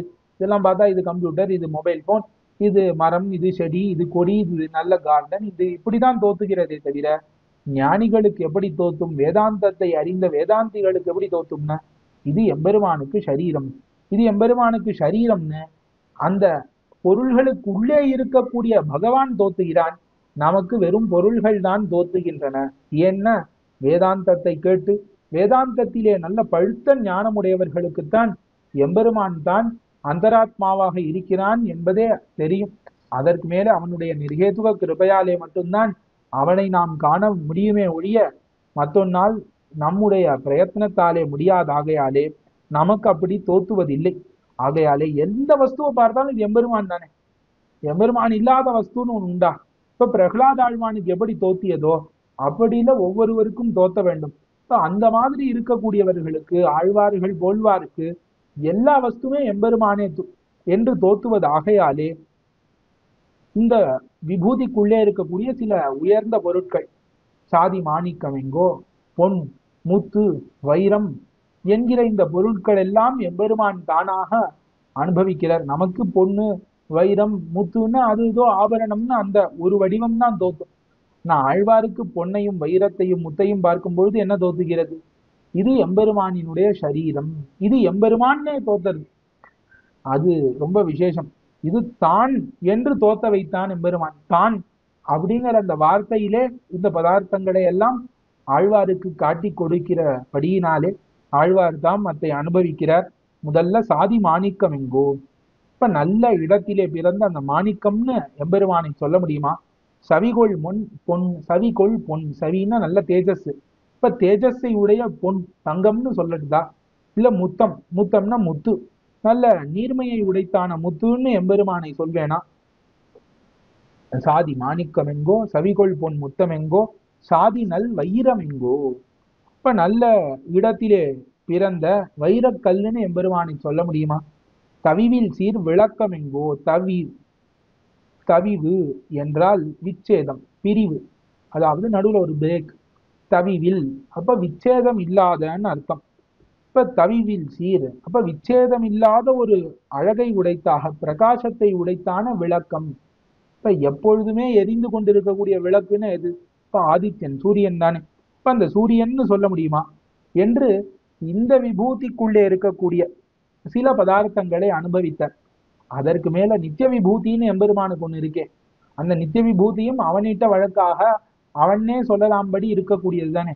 அதை அடுத்த வார்த்தையினாலே காட்டுகிறார். ஆதியன் ஜோதி எங்கோ. ஆதி காரியானாம் காரணம் பூர்வம் என்கிற இந்த பிரமாணத்திற்கு ஒரு வகையாக அர்த்தம் கொள்கிறார்கள். இப்போ ஒரு காரியம் காரணம்னு இருக்குன்னா காரியத்துக்கு முன்பாக எப்பொழுதுமே காரணம் இருக்கும். அப்படி இந்த நித்திய விபூதி இருக்கிறது, நித்திய விபூதி எப்பொழுதுமே இருக்கிறது. இதற்கு அப்புறம்தான் லீலா விபூதி உண்டாகிறது. இந்த லீலா விபூதிக்கு காரணம் அப்படிங்கிற வார்த்தையினாலே நித்திய விபூதியை சொல்லலாம். ஆகையாலே ஆதி காரணம் என்று சொல்லப்படக்கூடிய சோதி தேஜோமயமாக இருக்கக்கூடிய ஸ்வயம் பிரகாசமாக அஜடமாக இருக்கக்கூடிய அந்த நித்திய விபூதின்னு நான் சொல்ல முடியுமா எம்பெருமானை அப்படின்னு ஆதியன் ஜோதி என்பதினாலே நித்திய விபூதி இதற்கு காரணமாக இருக்கக்கூடிய நித்திய விபூதி என்பதை அர்த்தமாக அருளி செய்தார். இது ஒரு அர்த்தம். சரி, நித்திய விபூதியிலிருந்து லீலா விபூதி உண்மையில உண்டாவதில்லை. லீலா விபூதி பிரகிருதி மண்டலத்திலிருந்து தோற்றுகிறது. எம்பெருமான் தான் திரிவித காரணமாகவும் ஆகிறான். ஆகையாலே சரி, வேற விதமான அர்த்தம் பண்ணலாம். ஆதி அப்படின்னா எம்பெருமான். எம்பெருமான் எங்க நித்தியமாக வாசம் செய்கிறான்? நித்திய விபூதியில தானே. இப்ப பரமபதத்திலே எம்பெருமான் தான் நித்தியமாக இருக்கிறான். இப்ப அந்த காரணமான ஆதியான எம்பெருமானை தன்னுள்ளே உடைத்தாகையாலே இதுவும் ஆதியாக ஆகிறது. இப்ப அஸ்திரபூஷணாத்தியாயத்தின்படி எம்பெருமானினுடைய திவ்யமங்கள விக்கிரகம் இருக்கிறது. இந்த திவ்யமங்கள விக்கிரகத்திலே ஒவ்வொரு பகுதி இந்த லீலா விபூதியிலே ஒவ்வொரு விஷயத்தை தாங்குகிறது. 24 தத்துவங்களையும் தரித்து நியமிக்கிறதுன்னு விஷ்ணு புராணத்திலே காட்டுகிறார் பராசர பகவான். அதை வைத்துக் கொண்டு இந்த எம்பெருமானினுடைய திருமேனிங்கிறது இந்த நித்திய விபூதி இந்த சுத்தசத்துவ திரவியத்தினாலே ஆனபடியினாலே அத்தையிட்டு ஆதி என்று காரணத்துவம் நித்திய விபூதிக்கு சித்தமாக கொண்டு இத்தை அருளி செய்கிறார்னு இது இரண்டாவது அர்த்தம். ஆதியன் ஜோதியங்கோ பாருங்க, நித்திய விபூதியை உடையவன்னு சொல்றதும் சாதி மாணிக்கம் மாணிக்கத்துக்கு அந்தராத்மான்னு சொல்றதும் ஒரே மாதிரி தோற்றுகிறது ஆழ்வாருக்கு. ரெண்டுத்துக்கும் வேறுபாடு இல்லாமல் ஆழ்வார் அனுபவிக்கிறார். அதை பாட்டு தோறும் ஆச்சாரியர்கள் வியாக்கியானத்திலே காட்டிக்கொண்டே வருகிறார்கள். ஆதியம் புருடனெங்கோ. இப்ப இந்த விபூதி எல்லாம் சொன்னார். இந்த விபூதிக்கு அந்தராத்மாவாக இருக்கக்கூடிய ஆதி புருஷன் புருஷோத்தமனான எம்பெருமான் சர்வ காரண பூதனாக உபய விபூதியையும் நிர்வகித்து கொண்டு புருஷ சப்தத்தினாலும் புருஷோத்தம சப்தத்தினாலும் சொல்லப்படக்கூடிய அந்த எம்பெருமான் ஆதியம் புருடன். அவன்னு நான் அந்த சர்வேஸ்வரன் ஒன்னு சொல்லட்டா. ஆதுமில் காலத்தெந்தை அச்சுதன் அமலனையே. ஆதுமில் காலம். இந்த ஆதுமில் அப்படின்னா எதுவுமே இல்லாத காலம்னு அர்த்தம். ஆதுமில் காலம் இதற்கு இரண்டு பொருள். அதுல முதல் பொருளுக்கு ஏத்த மாதிரி முதல்ல அர்த்தத்தை பார்ப்போம். ஆதுமில் காலம் என்பது சம்சார காலத்திலே அப்படின்னு முதல் அர்த்தம் பண்ணுகிறார். அதாவது ஆழ்வாருக்கு எதுவுமே இல்லாத காலம்ங்கிறது எதுன்னா சம்சாரம். ஏன் அப்படின்னா எம்பெருமானை பெறுவதற்கு நம் கையிலே எதுவுமே இல்லாத காலம் சம்சாரமாகையாலே ஆதுமில் காலம் என்பது சம்சாரம். அப்படி ஒண்ணுமே உன்னை பெறுவதற்கு என் கையில எதுவுமே இல்லை. அப்படி இருந்தும் கூட நீயாக வந்து ஆதுமில் காலத்து எந்தை எனக்கு தந்தையாக எனக்கு சுவாமியாக ஆனாய். இப்ப நான் எதுவுமே செய்யாமல் இருக்க இந்த உறவு முறையை எனக்கு அறிவித்தாய். நீந்தான், நீ என் புள்ள, நீ ராஜகுமாரன்டா அப்படின்னு எம்பெருமான் தான் ஆழ்வாருக்கு காட்டி கொடுக்கிறார். ஆகையாலே எந்தை ஆதுமில் காலத்தெந்தை சம்சார காலத்திலே கைமுதல் ஒண்ணுமே கைமுதல் ஒண்ணும் இன்னிக்கே இருக்க அப்பொழுது சம்பந்தத்தை எனக்கு அறிவித்த உபகாரகனே அப்படின்னு அர்த்தம். காலத்தெந்தை. அடுத்தது அச்சுதன்கிற வார்த்தை. அச்சுதன் என்ன அர்த்தம்? மேலோட்டமாக நழுவ விடாதவன் அர்த்தம். இப்ப சொல்லியாச்சு, நீ ராஜபுத்திரன் சொன்ன பிறகு அப்படியே போயிடலாமான்னு அவனை அழைத்து அவனை ராஜபுத்திரனுக்கு உண்டான மரியாதைகளோடு எப்பயுமே அத்தை மறக்க விடாமல் நழுவ விடாமல் இருக்க வேண்டுமே அத்தை இங்கு காட்டுகிறது. பின்பொரு காலமும் நழுவ விடாதே ரட்சிக்க கூடியவன் அச்சுதன். சரி, இப்படி பண்ணுகிறானே எதற்காக? ஏதோ ஒரு பிரயோஜனத்தை கருதி பண்ணானா? இப்போ ஒரு பிரயோஜனத்தை கருதி பண்ணால் ஒரு குற்றம். அப்படி அந்த பிரயோஜனத்தை கருதி பண்ணுவது என்கிற குற்றமற்றவன் எந்த பிரயோஜன நிரபேட்சமாக பண்ணுகிறான், தன் பேராக இது எனக்காகன்னு நினைத்து கொண்டு எம்பெருமான் பண்ணுகிறான். அப்படி ஒரு குற்றமற்றவன் என்பதை அடுத்த வார்த்தையினாலே காட்டுகிறார். அச்சுதன் அமலனையே. அமலன் குற்றமற்றவன். என்ன குற்றம்? பிரயோஜனத்தை கருதி பண்ணுவது குற்றம். அப்படி இல்லாமல் தன் ஸ்வயம் பிரயோஜனமாக நிருஹேதுகமாக எம்பெருமான் இந்த ரட்சணத்தை பண்ணான். அப்படிப்பட்ட எம்பெருமானை நான் சொல்லுவேணும். என்னன்னு சொல்லுவதுன்னு ஆழ்வார் இவ்விடத்திலே அனுபவிக்கிறார். இல்லையாகில் ஆதுமில் காலம்னு பிரளய காலத்தை வைத்துக் கொள்ளலாம். எதுவுமே இல்லைல்ல, பிரளய காலத்துல இந்த ஜகத் எதுவுமே இல்லாமல் இருந்த காலம். அப்படி இருக்கக்கூடிய காலத்திலே எந்த யாக, அதாவது என்னுடைய ஜகத்தின் ஒரு அபிமானத்தினாலே அச்சித் அவிசேஷிதான் பிரளய சீமனி சம்சரதா கரண கலேபரைர் கடயித்தும் தயமான மனாகா வரதன் ஜேச்சையைவ பரவான கரோஹோ பிரகிருதிம் மகத் அபிமான பூத கரணாவலி கோரகினின்னு பராசர பட்டர் அனுபவித்தாரே. அந்த மாதிரி அச்சித்துக்கும் சித்துக்கும் வேறுபாடு இல்லாமல் இருக்கக்கூடிய அந்த காலத்திலே எம்பெருமான் செய்த அந்த ரக்ஷணம், சுவாமித்துவ பிரயுக்தமான அந்த ரக்ஷணத்தை சொல்லி அத்தை நழுவ விடாதே தானே தன்னுடைய ஸ்வயம் பிரயோஜனமாக எம்பெருமான் பண்ணான். அப்படி பண்ணி அந்த ரக்ஷணத்தை பண்ண பிறகு என்ன பண்ணா, அப்படியே படைச்சாச்சு இது எப்படியோ போட்டும்னு விடாமல் எம்பெருமான் அதற்குள்ளே உள் புகுந்து அந்தராத்மாவாக நின்று ததனு பிரவிஷ்ய என்று அனுப்பிரவேசம் செய்து அத்தை ரட்சித்தான். அப்படி அனுப்பிரவேசம் செய்த பொழுது, எப்பொழுதுமே அனுப்பிரவேசத்தை சொல்லும் பொழுது வேதம் கூடவே என்ன சொல்லிட்டு வரும்னா தோஷம் இல்லாதவன் தோஷம் இல்லாதவன் சொல்லிட்டே வரும். ஏன்னா இந்த ஜீவாத்மா இந்த தேகத்துக்குள்ளே போன உடனே இந்த தேக நிபந்தனமான வரக்கூடிய தோஷங்களை எல்லாம் உடையவனாக ஆகிறான். அந்த மாதிரி பரமாத்மா இந்த ஜீவாத்மாவுக்குள்ளே போன உடனே இந்த ஜீவாத்மாவின் இடத்திலே இருக்கக்கூடிய தோஷங்கள்லாம் பரமாத்மாவுக்கு போகுமாங்கிற கேள்வி வரும். அதை வாரணம் பண்ண வேண்டும்ங்கிறதுக்காக நியமேன வேதங்கள் என்ன பண்ணும், அவனுக்கு தோஷம் கிடையாது கிடையாதுன்னு சொல்லிக் கொண்டே வரும். அத்தை ஆழ்வாரும் இங்கு பண்ணுகிறார். ஆதுமில் காலத்து எந்தையாக இருக்கக்கூடிய அவன் இத்தை படைத்து அதற்கு மேலே நழுவ விடாமல் ரட்சித்திருந்தாலும் தத்கத தோஷை அசம்ஸ்பிருஷ்டனாக இருப்பான். அத்தை அமலன் என்கிற வார்த்தையினாலே காட்டுகிறார். அச்சுதன் அமலனையே என்று இந்த பாசுரத்திற்கு பொருள். இது 4ஆம் பாசுரம். 5ஆம் பாசுரம். அச்சுதன் அமலனெங்கோ அடியவர் வினைகெடுக்கும் நச்சுமா மருந்தமெங்கோ நலங்கடல் அமுதமெங்கோ அச்சுவை கட்டியங்கோ அரிசுவை அடிசிலெங்கோ நெய்ச்சுவை தேரலெங்கோ கனியங்கோ பாலங்கேனோ. இந்த பூமியிலே உள்ள ரசவத் பதார்த்தங்கள், ரசமான பதார்த்தங்களை எல்லாம் திரட்டி இப்படி எம்பெருமானை கூவ முடியுமா, அழைக்க முடியுமான்னு பாதிக்கிறார் இந்த 5வது பாசுரத்தினாலே. அதுல முதல்ல அச்சுதன் அமலனெங்கோ, இப்ப இப்படி நித்திய விபூதியோடு கூடி இருக்கக்கூடியவன்னு கீழே அனுபவித்தார். அப்படி நித்திய விபூதியோட கூட இருந்தாலும் ஒரு நாளும் அழிவில்லாதபடி இருப்பானாய். இந்த இருப்பு நித்திய விபூதியோடு அவன் இருக்கக்கூடிய இருப்புக்கு ஒரு நாளும் அழிவு கிடையாது. அப்படி இருக்கக்கூடியவன் அச்சுதன் ஹேய பிரத்யனீகன் அமலன் கல்யாணீக தானனாய் உள்ளவன் இப்படின்னு சொல்லுவேணும். அப்ப அமலன்கிறதுனால ஹேய பிரத்யனீகன்னு தெரியும், அச்சுதன்னு சொல்றதுனால ஒரு கல்யாண குணத்தை சொன்னதுனால எல்லா கல்யாண குணங்களையும் உடையவன்னு தெரிந்து இப்படி அகிலஹேய கல்யாண குணன் அகிலஹேய பிரத்யனீக சமஸ்த கல்யாண குணக்கண்ணு இப்படி எம்பெருமானை சொல்லுவேணும்னு இந்த 2 வார்த்தையினாலே காட்டுகிறார். அச்சுதன் அமலனெங்கோ அடியவர் வினை கெடுக்கும். சரிவன் எங்கோ நித்திய விபூதியில இருக்கான்னு நம்முடைய துயரத்தை எப்படி போக்க போறான்னு நினைத்து கொண்டு இவன் தூரஸ்தன், தூரத்திலே இருக்கக்கூடியவன்னு நாம் கவலைப்பட வேண்டாம். ஒரு ஆணை கையெடுத்து நாராயணா ஓ மணிவண்ணான்னு கூட்டதாகில் உடனே அரைகுலைய தலைகுலைய ஓடி வரும் சுபாவன் அடியவர் வினை கெடுக்கக்கூடியவன்னு நாம் பார்க்க முடியும். அடியவர் வினை கெடுக்கும். இப்ப அடியவராக இருந்தால் வினையை கெடுப்பான். அதாவது தன் பக்கலிலே தன்னுடைய ரட்சண பொறுப்பை சமர்ப்பித்த நெஸ்தபரனாக இருக்கக்கூடிய அடியவர்களின் அனைத்து பாபங்களையும் போக்கக்கூடியவன் அவன். அடியவர் வினை கெடுக்கும் நச்சுமா மருந்தமெங்கோ. நச்சு மா மருந்தம், மருந்துன்னு தெரியும், ஔஷதம்.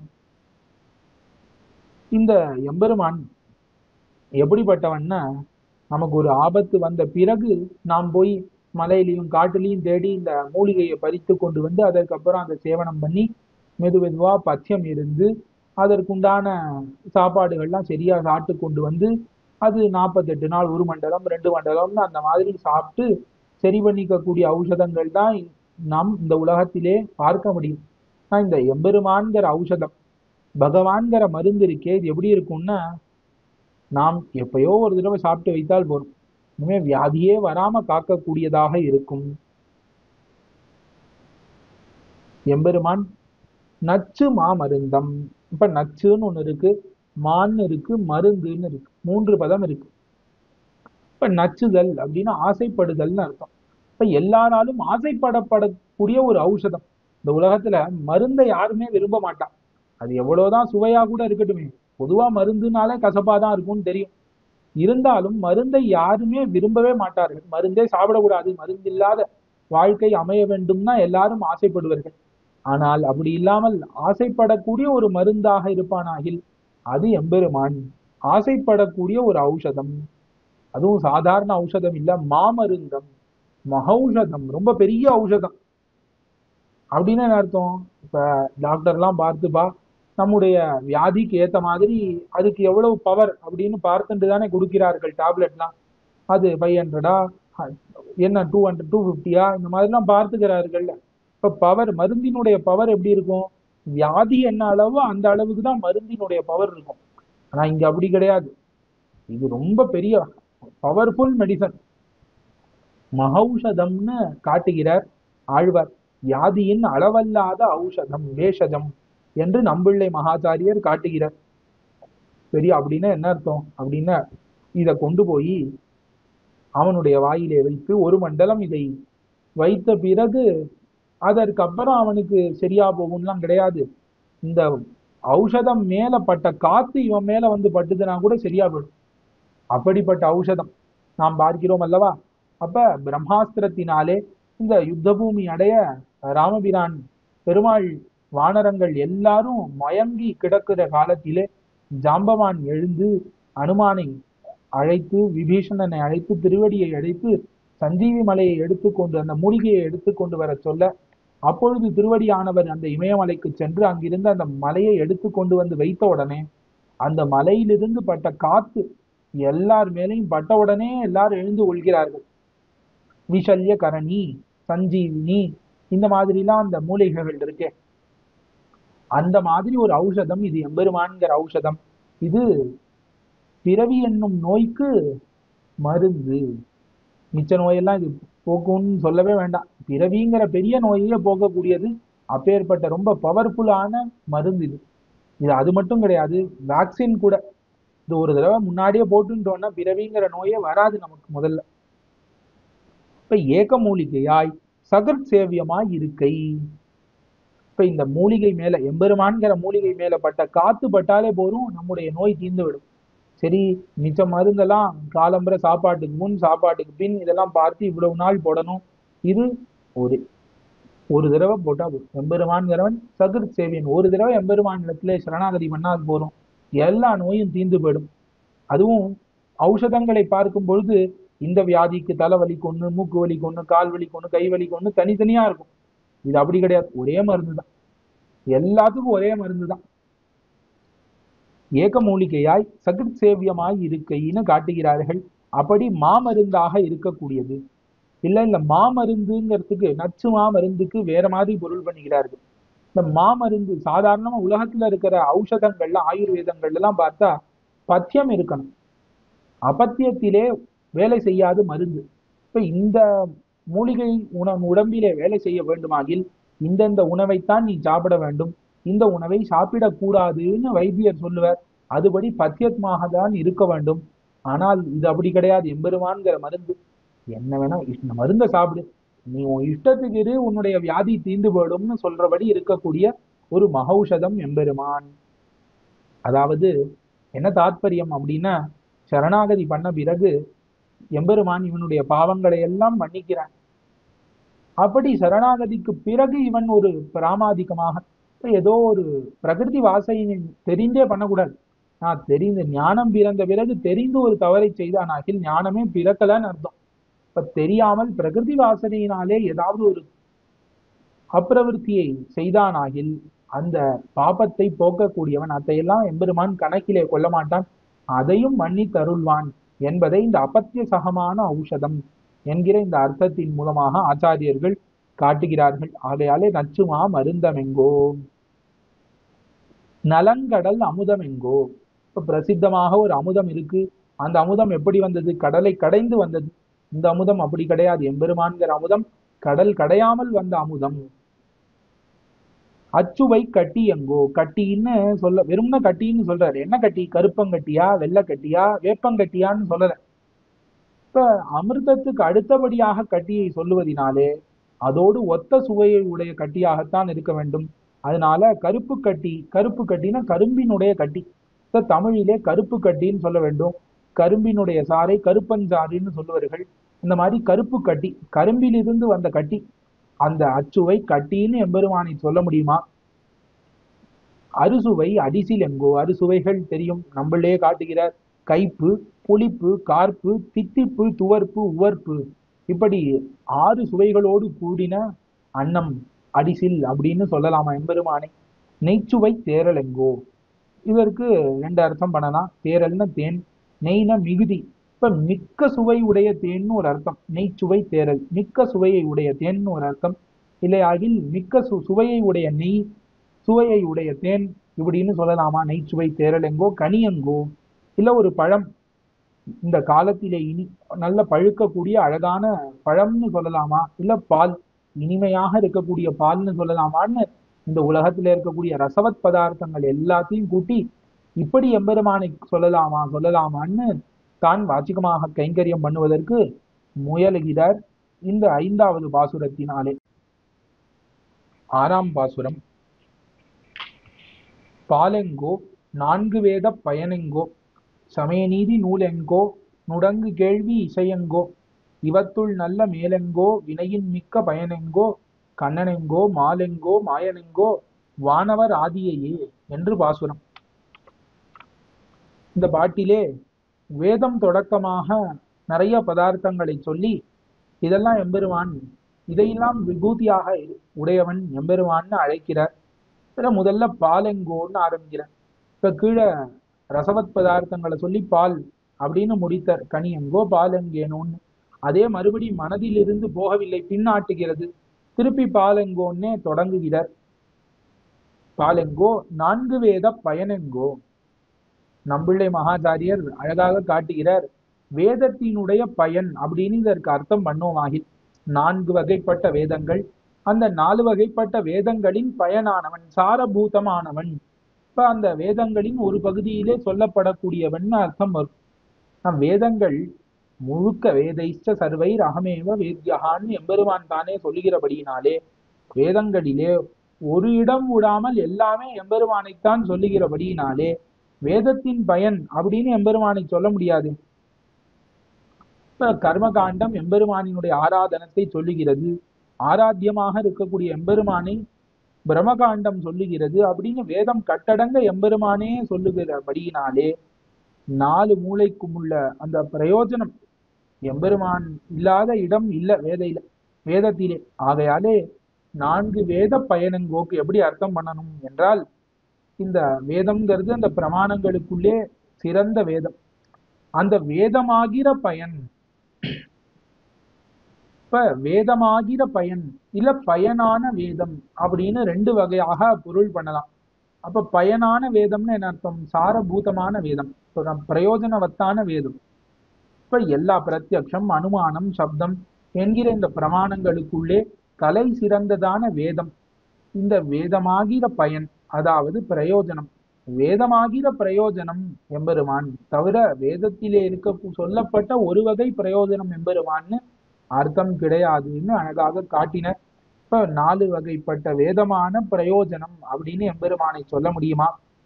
பாலெங்கோ 4 வேத பயனெங்கோ, சமய நீதி நூலெங்கோ. இப்ப இந்த வேதங்களை விளக்குவதற்கு வந்ததுதான் இதிகாச புராணங்கள். இதிகாச புராணாபியாம் வேதம் சமுபபிரம்மயேத்துன்னு சொல்கிறார்கள்.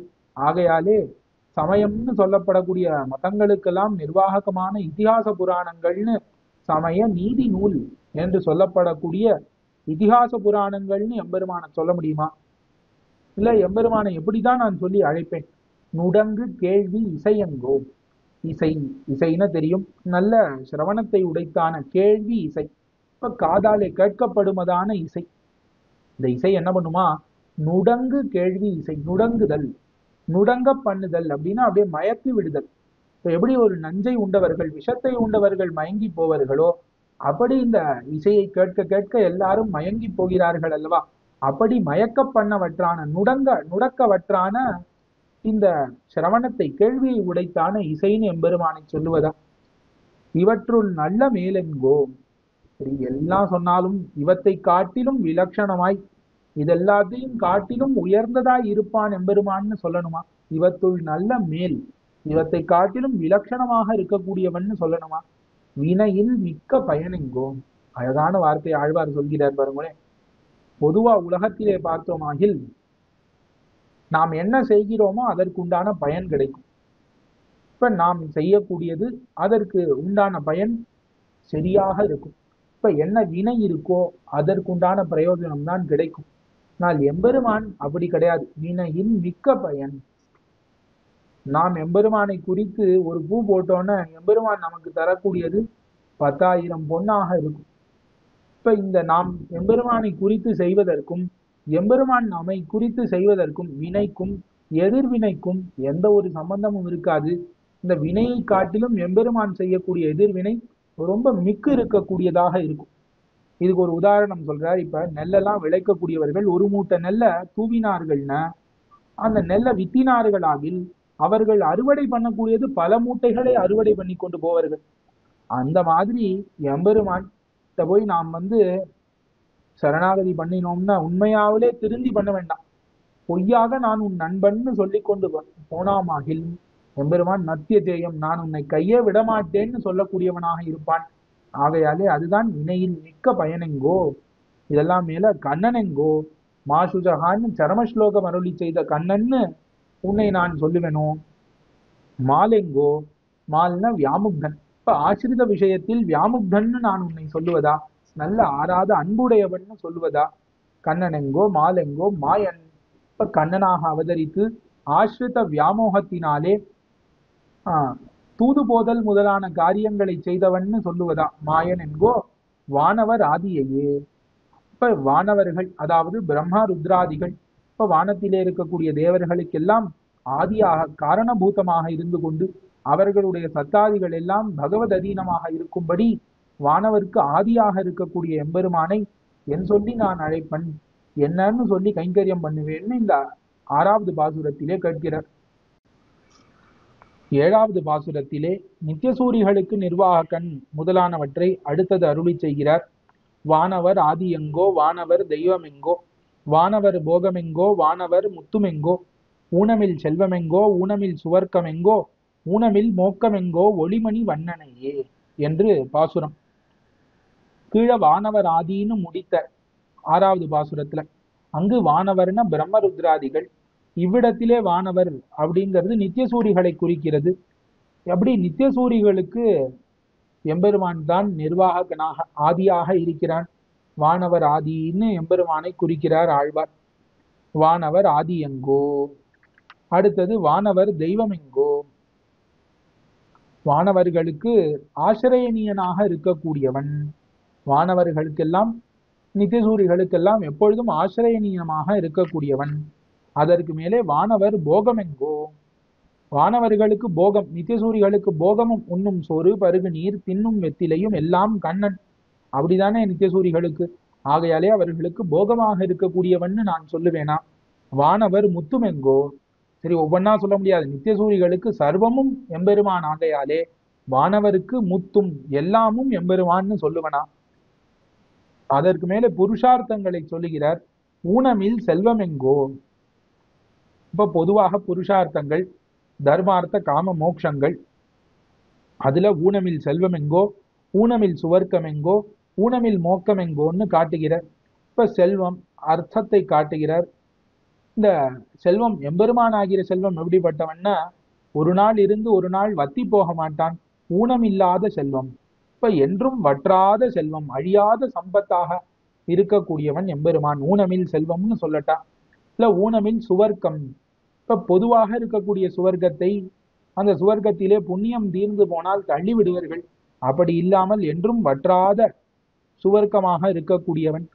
ஊனமில் மோக்கம் எங்கோ. மோக்கம்னா மோட்சத்தை சொல்கிறது.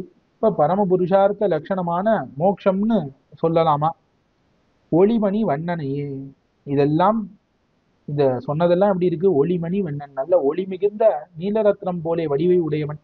அவனுடைய திருமேனி மாதிரி இருக்கு விபூதி யோகமும் என்று இந்த நித்தியசூரியினுடைய நிர்வாகத்துவம், நித்தியசூரிகளுக்கு போக்கியமாக இருக்கக்கூடிய தன்மை, புருஷார்த்தமாக இருக்கக்கூடிய தன்மைகள் இதையெல்லாம் இந்த 7வது பாசுரத்திலே அனுபவித்தார் ஆழ்வார்.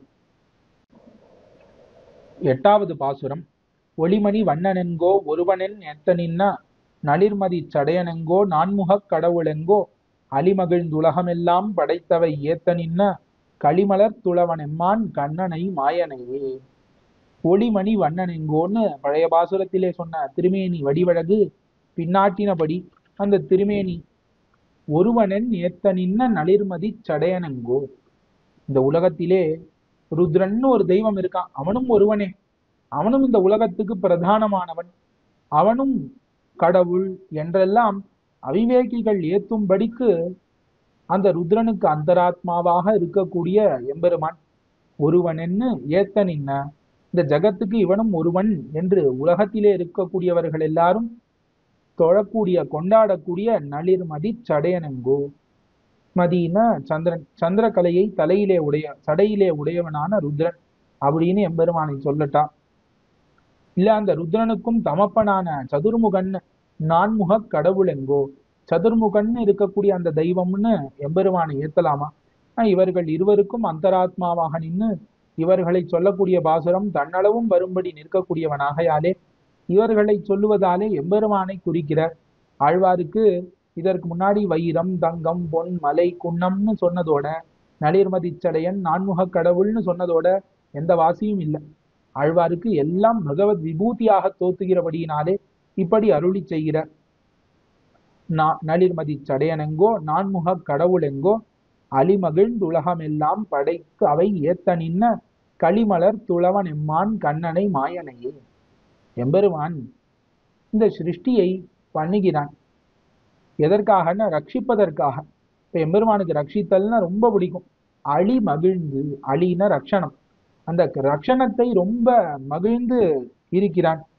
இல்ல அழினா கிருபைன்னு ஒரு அர்த்தம் வைத்துக்கொண்டு கிருபையை உகந்திருக்கிறான் எம்பெருமான். கிருபையினாலே லோகத்தை படைக்கிறான். இல்ல ரட்சண பண்ண வேண்டும்ங்கிறதுனால அந்த ரட்சணத்தையே ஆதரித்து இந்த சிருஷ்டியை பண்ணுகிறான். அழிமகிழ்ந்து உலகம் எல்லாம் படைத்து இந்த உலகத்தை எல்லாம் சிருஷ்டித்தானா? எதற்காக சிருஷ்டித்தான்? என்ன பிரயோஜனத்துக்காக சிருஷ்டித்தான்? எம்பெருமானை எல்லாரும் ஏத்த வேண்டும், புகழ வேண்டும்ங்கிறதுக்காக. அவை ஏத்த நின்ன, அவர்கள் அதே மாதிரி அந்த பிரயோஜனத்தை உடையவராக ஆகும்படிக்கு அவர்கள் ஏத்த நிற்கக்கூடிய எம்பெருமான், அந்த பிரயோஜனத்தை பெற்று நிற்கக்கூடியவன். அழிமகிழ்ந்துலகம் எல்லாம் படைத்தவை ஏத்த நின்ன, எந்த பிரயோஜனத்துக்காக சிருஷ்டி பண்ணானோ அப்படி அந்த பிரயோஜனத்தை பெற்று எல்லாரும் ஏத்தும்படிக்கு நிற்கக்கூடியவன் யாருன்னா களிமலர் துளவன் எம்மான். களின தேன், மலர்ன பூ, துளவம் அப்படின்னா திருத்துழாய். இப்ப நல்ல தேனையும் பூவையும் உடைத்தான திருத்துழாய் மாலையை உடைய என்னுடைய சுவாமி, இந்த மாலையை காண்பித்து என்னை அனன்யானகமாக்கி கொண்டவன்னு காட்டுகிறார்கள். இப்படி இருக்கக்கூடியவன் யாரு? களிமலர் துளவன் எம்மான் கண்ணன். கண்ணன்னாலே என்ன அர்த்தம்? சுலபன் அர்த்தம். பா எனக்கு சுலபனாக இருந்து கொண்டு மாயன், ஆச்சரியமான குணச்சேஷ்டிதங்களை உடையவனாக இருக்கக்கூடியவன் என்று இப்படித்தான் நான் எம்பெருமானை எப்படி நான் அழைப்பேன்னு இந்த 9ஆம் பாசுரத்தினாலே காட்டினார். 9ஆம் பாசுரம். கண்ணனை மாயன் தன்னை கடல் கடைந்த அமுதம் கொண்ட அண்ணலை அச்சுதனை அனந்தனை அனந்தன் தன்மேல் நன்னினன் குறைகின் நானை ஞாலமுண்டுமிழ்ந்த மாலை எண்ணுமாறு அறிய மாட்டேன் யாவையும் எவரும் தானே என்று அருளி செய்கிறார். இப்ப அவனுடைய தனித்தனியாக அவனுடைய சொரூபரூப குண விபூதிகளை சொல்லி கொண்டு போந்தார். இப்படி தனித்தனியாக சொல்ல முடியாதுன்னு சொன்னார். இப்ப ஒன்னா சேர்த்து திரட்டி சொல்லலாமே அப்படின்னு காட்டுகிறார் இந்த பாசுரத்தினாலே. கண்ணனை மாயன் தன்னை, கண்ணன் மாயன், இப்ப ஆச்சரிய குண சேஷ்டிதங்களை உடையவன். எத்திரம்னு ஆழ்வார் 6 மாத காலம் மோகித்தாரே, அப்பேற்பட்ட சேஷ்டிதங்களை உடையவன் கண்ணன் மாயன் தன்னை கடல் கடைந்து அமுதம் கொண்ட அண்ணலை. தேவர்களுக்காக திருப்பார்கடலை கடைந்து அமுதத்தை தன் உடல் நோவ திருப்பார்கடலை கடைந்து அமுதத்தை கொண்டு வந்து அவர்களுக்கு கொடுத்த சுவாமி, அண்ணல் சுவாமியாக இருக்கக்கூடியவனை. அச்சுதனை, தன்னை ஆசிரியத்தவர்களை ஒரு நாளும் நழுவ விடாதவன், அவனுக்கு அச்சுதன்னு திருநாமம். ஆசிரிதரை நழுவ விடாதவன். அனந்தனை, அனந்தன்னு அர்த்தம் முதல்ல பார்த்தோம் அவதாரிகையிலே.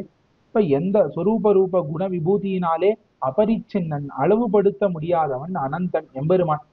இப்படி அனந்தனாக இருக்கக்கூடிய எம்பெருமானையே தனக்குள்ள அடக்கி வைத்திருக்கிறபடினாலே ஆதிசேஷனுக்கும் அனந்தன் திருவனந்தாழ்வான்னு திருநாமமாயிற்று. அனந்தன் தன்மேல் நன்னி நன்குரைகின்றானை. இப்ப இந்த திருவனந்தாழ்வான் மீது நன்னி நன்குரைகின்றானை. இப்ப ரொம்ப சௌக்கியமாக படுக்கை வாய்ப்பாலே ரொம்ப சௌக்கியமாக கண் வளர்ந்தருளக்கூடியவனை. ஏனென்றால் பிராட்டிமார் எழுப்பினால் கூட அந்த படுக்கையிலிருந்து எழுந்து கொள்ள முடியாதபடி அந்த திருவனந்தாழ்வானுடைய படுக்கை வாய்ப்பு அப்படி இருக்கிறது. அனந்தன் தன்மேல் நன்னி நன்கு உரைகின்றானை ஞாலமுண்டு உமிழ்ந்த மாலை. அதே சமயம் இந்த ஞாலத்துக்கு இந்த பூமிக்கு ஏதாவது பிரச்சனை வந்ததுன்னா அந்த படுக்கை கூட அவனுக்கு வேண்டாம், எழுந்து ஓடி வந்து இந்த பூமியை ரட்சிக்க கூடியவன். இந்த பூமியிலே எல்லாத்தையும் தன்னுடைய வயிற்றிலே வைத்து ஒரு ஆளிலையிலே பள்ளி கொண்டு அருளினவனை. இப்ப இந்த பூமிக்கு ஒரு பிரச்சனைன்னா ஆளிலையிலே வந்து கண்டுயிலக்கூடியவனாக இருக்கிறான். அத்தை மறுபடி உமிழ்ந்த அந்த மாலாக இருக்கக்கூடியவன். என்னுமாறு அறிய மாட்டேன். இவ்வளவு பாசுரம் சொன்னேன், அவனை நான் எப்படி சொல்லுவதுன்னு எனக்கு தெரியலையே. அவனை என்னன்னு என்ன வார்த்தையை சொல்லி நான் சொல்லுவேன்னு எனக்கு தெரியவில்லையே அப்படின்னு ஆழ்வார் ஏங்கினார்.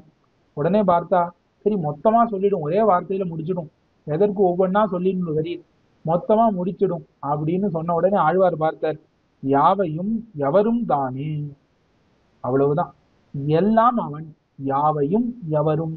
இப்ப யாவைங்கிறதுனால அச்சேதனங்களை சொல்லுகிறார், எவர் அப்படிங்கிறதுனால சேத்தனர்களை சொல்லுகிறார். இப்ப சேதனா சேத்தனங்கள் அஜித் சித் வஸ்துக்கள் அனைத்தும் அவனே. அவனேன்னு என்ன அர்த்தம்? அவனுக்கு சரீரம், அவனுக்கு பிரகாரம் என்று சொல்லி அவனேதான். யாவையும் எவரும் தானே, தான்கிற வார்த்தைக்குள்ளே சேதனா சேதனங்கள் அடங்கும்படி இருக்கக்கூடியவன் என்று திரளாக ஒரே வார்த்தையிலே இந்த பதிகத்தினுடைய சாரத்தை அருளி செய்தார் இந்த பாசுரத்தினாலே. 10ஆம் பாட்டு.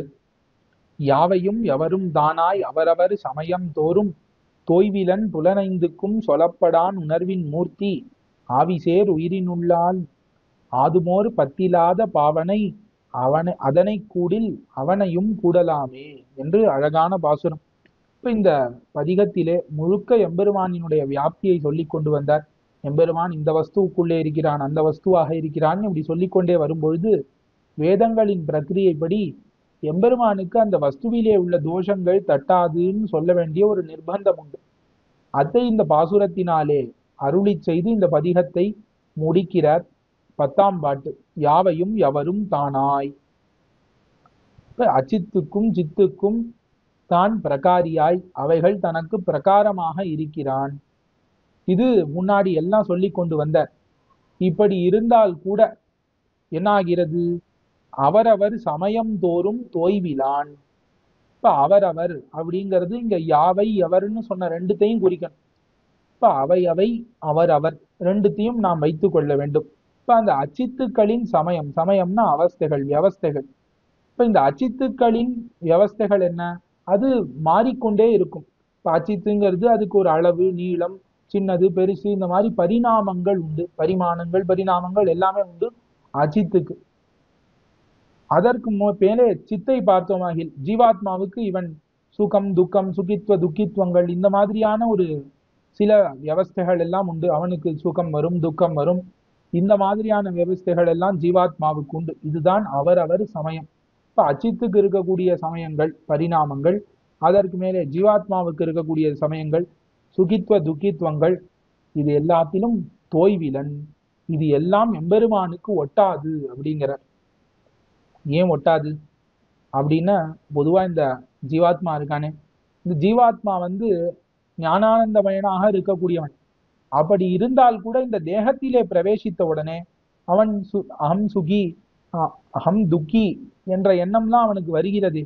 இப்ப இந்த தேகத்திலே சேர்ந்த உடனே தேகத்தினுடைய பரிணாமங்கள் அவனுக்கு வரவில்லை ஆகிலும் சுகித்துவ துக்கித்வங்கள் ஆகிற தோஷங்கள் எல்லாம் அவனுக்கு தட்டுகிறது.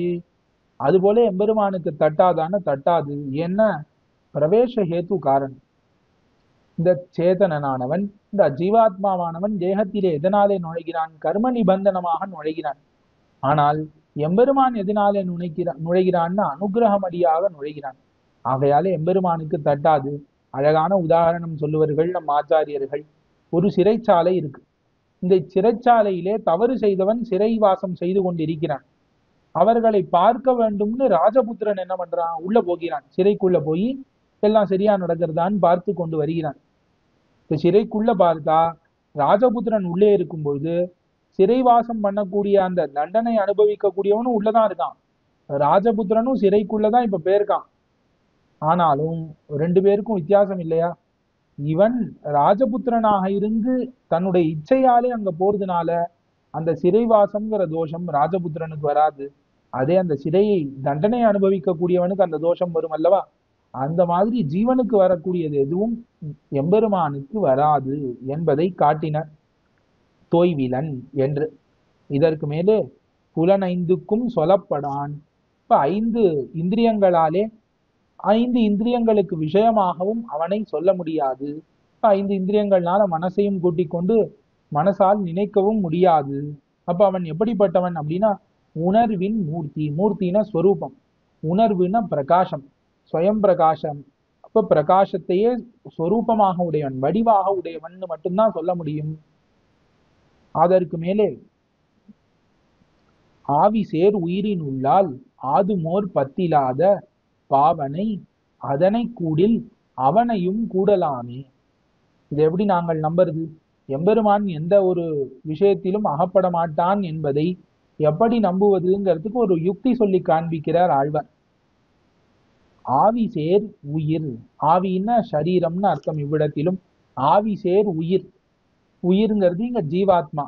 உள் ஆள், ஆள்ங்கிறது ஒரு அசை, இந்த இடத்துல அதுக்கு அர்த்தம் கிடையாது. உள், உள்ளே, ஆத்மாவின் உள்ளே, ஆத்மாவிலேன்னு அர்த்தம். ஆவி சேர் உயிரின் உள்ளால், ஆத்மாவுக்குள்ளே. அந்த ஆத்மாவுக்குள்ளே என்ன ஆறுது? ஆதுமோர் பத்திலாத, எந்த பற்றும் இல்லை. அதாவது இந்த சரீரத்திலே பால்யம், முதல்ல சின்ன குழந்தையா இருக்கும் சரீரம், அப்புறம் நடுவுல ஒரு குமாரனாகவான் யௌவனம் வரும், அப்புறம் முதியவனாகவான், அப்புறம் இறந்து போகும், அழிந்து போகும், எல்லாம் ஆறுது. இப்ப இந்த பால்யம் யௌவனம் முதலான அவஸ்தைகள் இந்த சரீரத்துக்கு மாறி மாறி வருது. அதெல்லாம் ஆத்மாவில போய் ஒட்டுறதோ? இப்ப ஆத்மாவுக்கு அந்த மாறுபாடு ஏற்படுகிறதோன்னா ஏற்படவில்லை. இப்ப ஆவி சேர் உயிரின் உள்ளால் ஆதுமோர் பத்திலாத பாவனை. இப்ப பாவனைனா பிரதிபத்தி. இதை நீங்கள் நம்புகிறீர்கள். என்ன நம்புகிறீர்கள்? ஜீவாத்மான்னு ஒருத்தன் இருக்கான். ஜீவாத்மாவுக்கு இந்த சரீரம் எவ்வளவு மாறினாலும் ஜீவாத்மா சரீரத்துக்குள்ளே மாறாமல் இருக்கிறான்ங்கிறத நீங்கள் நம்புகிறீர்கள். அது இப்படி ஒரு நம்பிக்கை. இந்த சரீரம் மாறுபாடு அடையும், அந்த சரீரத்துக்குள்ள இருக்கிற ஜீவாத்மாவுக்கு அந்த மாறுபாடுகள்லாம் வராது அப்படிங்கிற அந்த பாவனை அதனை கூடி ஒரு ஜீவாத்மாவுக்கு பொருந்துமாகில், அது அதனைனா ஜீவாத்மாவை, ஜீவாத்மாவுக்கு பொருந்துமாகில் அவனையும் கூடலாமே. பகவானுக்கு பொருந்தாதா என்ன? இப்ப இந்த உடம்பிலே இருக்கக்கூடிய இந்த மாறுபாடுகள் எல்லாம் ஜீவாத்மாவை எப்படி வந்து கிட்டாதோ, இந்த உடல் மெலிந்து பருத்து இழைத்து என்ன ஆனாலும் ஜீவாத்மா ஒரே மாதிரியாக இருப்பானோ, அந்த மாதிரி இந்த ஜீவாத்மாவினுடைய சுகித்வ துக்கித்வங்கள் முதலான எந்த ஒரு மாறுபாடுகளும் எந்த ஒரு தோஷங்களும் எம்பெருமான் மீது தட்டாது என்று சொல்லி கேத்துவை சொல்லி, எம்பெருமான் எந்த எல்லா சமஸ்த வஸ்துக்களிலும் வியாபித்து நின்னாலும் தத்கத தோஷைர் அசம்ஸ்பிருஷ்டனாகவே எம்பெருமான் எழுந்தருளி இருக்கிறான் என்று இந்த 10வது பாசுரத்தை நிகமித்தார். 11ஆம் பாட்டு நிகமம். கூடிவண்டரையும் தண்டார் கொண்டல் போல் வண்ணன் தன்னை மாடலர் பொழில் குருகூர் வன் சடகோபன் சொன்ன பாடலோர் 1000 இவையும் ஒரு 10 வல்லார் வீடில போகமெய்தி விரும்புவர் அமரர் மொய்த்தே. கூடிவந்தரையும் தண்டார் கொண்டல் போல் வண்ணன் தன்னை. கூடி, இப்ப இந்த வண்டுகள் எல்லாம் கூடியிருந்து மதுபானம் பண்ணி கழிக்கக்கூடிய குளிர்ந்த திருமாலையை உடையவன் எம்பெருமான். கண்டார் கொண்டல் போல் வண்ணன், மேகஷியாமன். இப்ப கொண்டல் போல், ஒரு மேகம் போலே நிறத்தை உடையவன். கொண்டல் போல் வண்ணன் தன்னை மாடலர் பொழில் குருகூர். இப்படி தோளும் தோல்மாலையுமாக இருக்கக்கூடிய சர்வேஸ்வரனை மாடலர் பொழில் குருகூர். மாடுனா பரியந்தங்கள், பார்ஷ்வங்கள். இப்ப சுத்தி முத்தியும் அலர் பொழில், நல்ல மலர்ந்து இருந்துள்ள பொழில்களை உடைய திருக்குருகூரிலே இருக்கக்கூடிய பரமோதாரரான ஆழ்வார் வன் சடகோபன். ரொம்ப உதாரர். பாசுரங்களை எல்லாம் நமக்கு அருளி செய்த அந்த ஆழ்வார் அருளி செய்த பாடலோர் 1000. இப்ப புஷ்பம் மலரும் போதே வாசனையோடே மலருமா போலே எப்பொழுதும் இந்த திருவாய்மொழியானது இசையோடே வெளிவருகிறது. இசையோடே கூடின இந்த 1000 பாடலோர் 1000 இசையோடு கூடின இந்த 1000த்திலும் விலட்சணமான இந்த 10 பாட்டுகளையும் அபியசிக்க கூடியவர்கள். இவையும் ஒரு பத்தும் வல்லார் வீடில போகமே, வீடுன விச்சேதம், ஒரு நாளும் விச்சேதம் இல்லாத மோட்ச சாம்ராஜ்யத்தை பெற்று மோட்ச சுகத்தை அனுபவித்து விரும்புவர் அமரர் மொய்த்தே. இப்படிப்பட்டவர்களை நித்தசூரிகளானவர் மொய்த்து சுத்தி ஒரு வண்டு வந்து ஒரு ஈக்கள் சர்க்கரை கட்டியை மொய்க்குமா போலே நித்தியசூரிகள்லாம் வந்து இந்த 10 பாட்டையும் அபியசித்தவர்களை மொய்த்து விரும்புவர் என்று இதற்கு பலம் சொல்லி தலை கட்டினார் ஆழ்வார். ஆக இந்த 11 பாட்டுக்களாலே இந்த திருவாய்மொழியிலே எம்பெருமானை வாச்சிகமாக கைங்கரியம் செய்து அனுபவித்தார்னு மணவாள மாமுனிகளும் மகிழ்மாறன் எங்கும் அடிமை செய்ய இச்சித்து வாச்சிகமாய் அங்கு அடிமை செய்தான் மொயம்பால் என்று காட்டினார் தன்னுடைய திருவாய்மொழி நூத்தந்தாதியிலே. இந்த திருவாய்மொழியில பறக்க சொல்லப்பட்ட அர்த்தங்களின் சங்கிரகமாக முதல் பாட்டு, அதற்கப்புறம் 2ஆம் பாட்டிலிருந்து 9ஆம் பாட்டு வரைக்கும் அவனுடைய விபூதி யோகத்தையும் குணங்களை திவ்யமங்கள விக்கிரகங்களை எல்லாத்தையும் சொல்லி கொண்டு வந்து 10ஆம் பாட்டிலே இப்படிப்பட்ட எம்பெருமான் எல்லாத்துக்குள்ளேயும் இருந்தாலும் அதுகளிலே இருக்கக்கூடிய தோஷங்களினாலே தொடப்படான் தொய்விலன் என்று காட்டி 11ஆம் பாட்டாலே பலத்தை சொல்லி இந்த திருவாய்மொழியை நிகமித்தார் ஆழ்வார். இந்த திருவாய்மொழியிலே உண்டான அர்த்தங்களை எல்லாம் என் மதிக்கு எட்டினவாறு இவ்விடத்திலே விண்ணப்பித்தேன். இதிலே இருக்கக்கூடிய குற்றங்களை எல்லாம் பொறுத்தருளி இதிலே இருக்கக்கூடிய குணங்களை மட்டும் கை கொள்ள வேண்டும் என்று பிரார்த்தித்து அமைகிறேன். ஆழ்வார் திருவடிகளே சரணம், எம்பெருமானார் திருவடிகளே சரணம், ஜீயர் திருவடிகளே சரணம்.